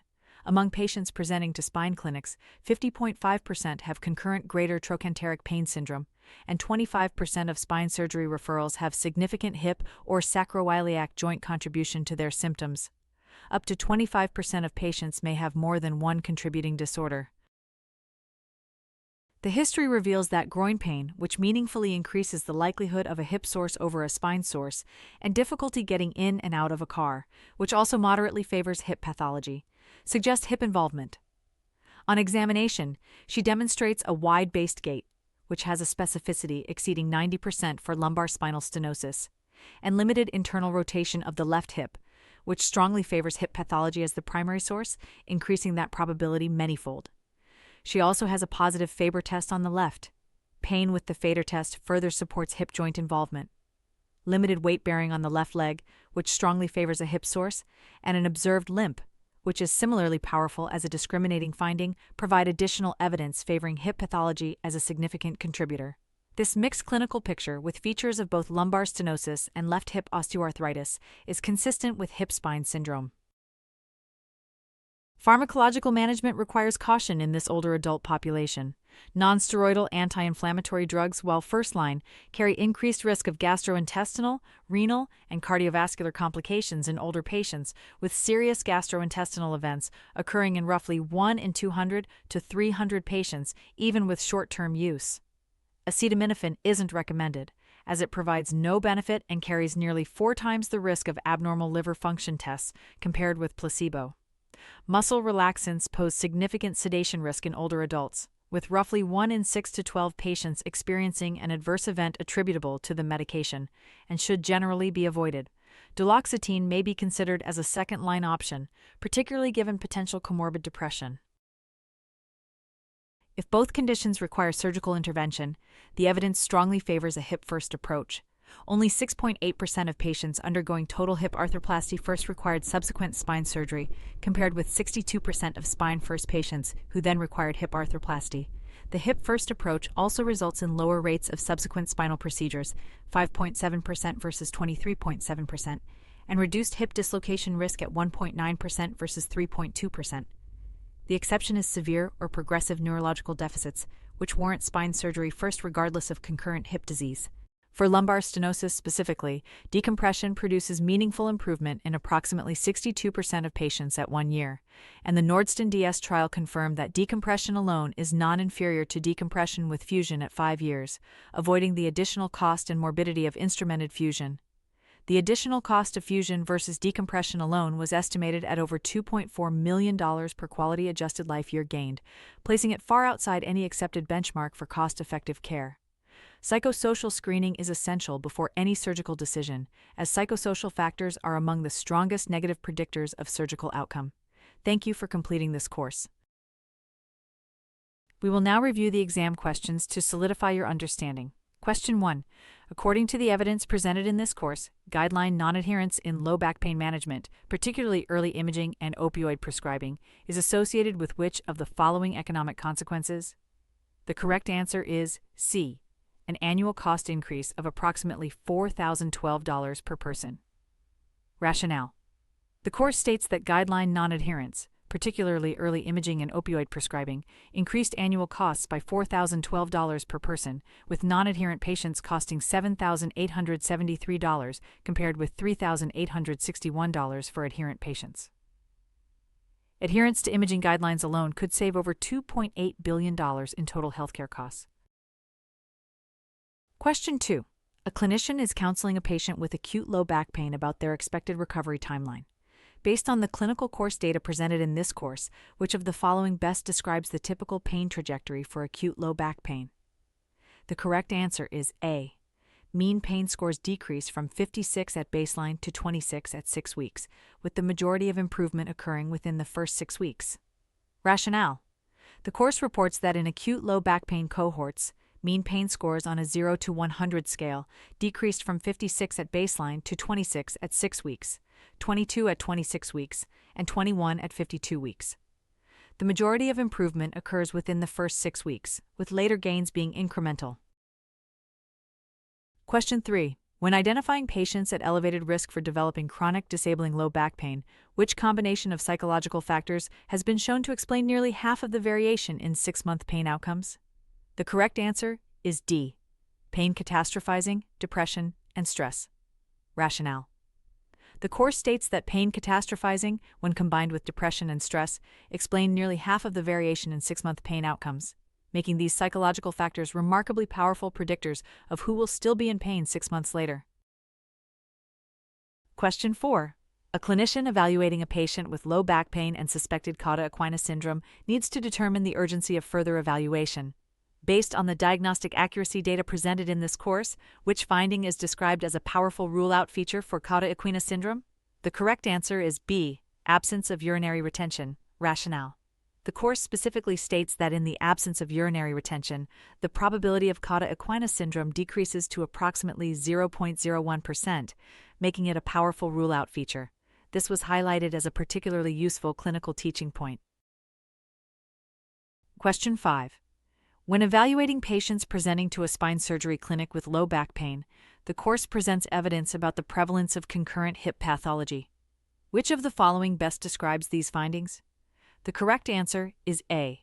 Approximately 50.5% of patients had concurrent greater trochanteric pain syndrome with a significant female predilection. Rationale.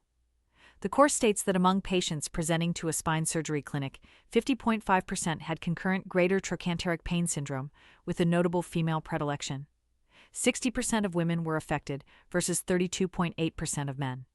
Nearly half of these patients improved with targeted trochanteric injections rather than spinal interventions. Question 6. Based on the network meta-analysis evidence presented in this course, which exercise modality has the highest probability of being the best option for both pain reduction and disability reduction in chronic low back pain? The correct answer is C. Pilates. Rationale.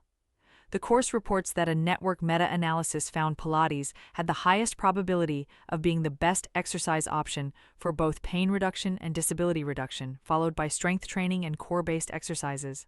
This ranking was consistent and robust across different analytical approaches. Question 7. A clinician is treating a patient with subacute low back pain who scores in the moderate to high risk category on a validated prognostic screening tool. The patient asks whether adding spinal manipulation to a biopsychosocial self-management program would improve their outcomes. Based on the PACBAC trial presented in this course, which of the following is the most accurate response? The correct answer is D. Self-management is clearly superior to spinal manipulation for disability reduction, and adding manipulation to self-management provides no additional benefit. Rationale. The course states that the PACBAC trial found clinician-supported biopsychosocial self-management was clearly superior to spinal manipulation for disability reduction, with a statistically significant and clinically meaningful advantage, and adding manipulation to self-management provided no additional benefit. Question 8. Based on the evidence presented in this course, what does the current research demonstrate regarding the use of acetaminophen for low back pain? The correct answer is A. High certainty evidence shows no benefit over placebo for pain, disability, or quality of life, with a nearly four-fold increase in abnormal liver function tests. Rationale. The course states that high certainty evidence shows acetaminophen provides no benefit over placebo for pain, disability, or quality of life, and a nearly four-fold increase in abnormal liver function tests was documented. Every major contemporary guideline recommends against acetaminophen for low back pain. Question 9. A patient with degenerative spondylolisthesis is considering surgical management. Their surgeon has recommended decompression alone, but the patient is concerned that foregoing fusion may compromise long-term outcomes. Based on the Nordstrom DS trial presented in this course, which of the following most accurately reflects the evidence regarding these surgical approaches? The correct answer is B. Decompression alone was non-inferior to decompression with fusion at both 2 and 5 years. Rationale. The course states that the Nordstrom DS trial demonstrated decompression alone was non-inferior to decompression with fusion at both 2 and 5 years. At 2 years, 71.4% of decompression alone patients versus 72.9% of fusion patients achieved a 30% or greater reduction in Oswestry Disability Index scores. At 5 years, 63% in both groups met the improvement threshold. Question 10. Based on the dose-response analysis presented in this course, what is the minimum combined dose of pain neuroscience education and exercise required to achieve pain improvement? The correct answer is C. At least 200 minutes. Rationale. The course states that dose-response analysis identified specific minimum thresholds. At least 200 minutes of combined pain neuroscience education and exercise is required for pain improvement, and at least 150 minutes for disability improvement.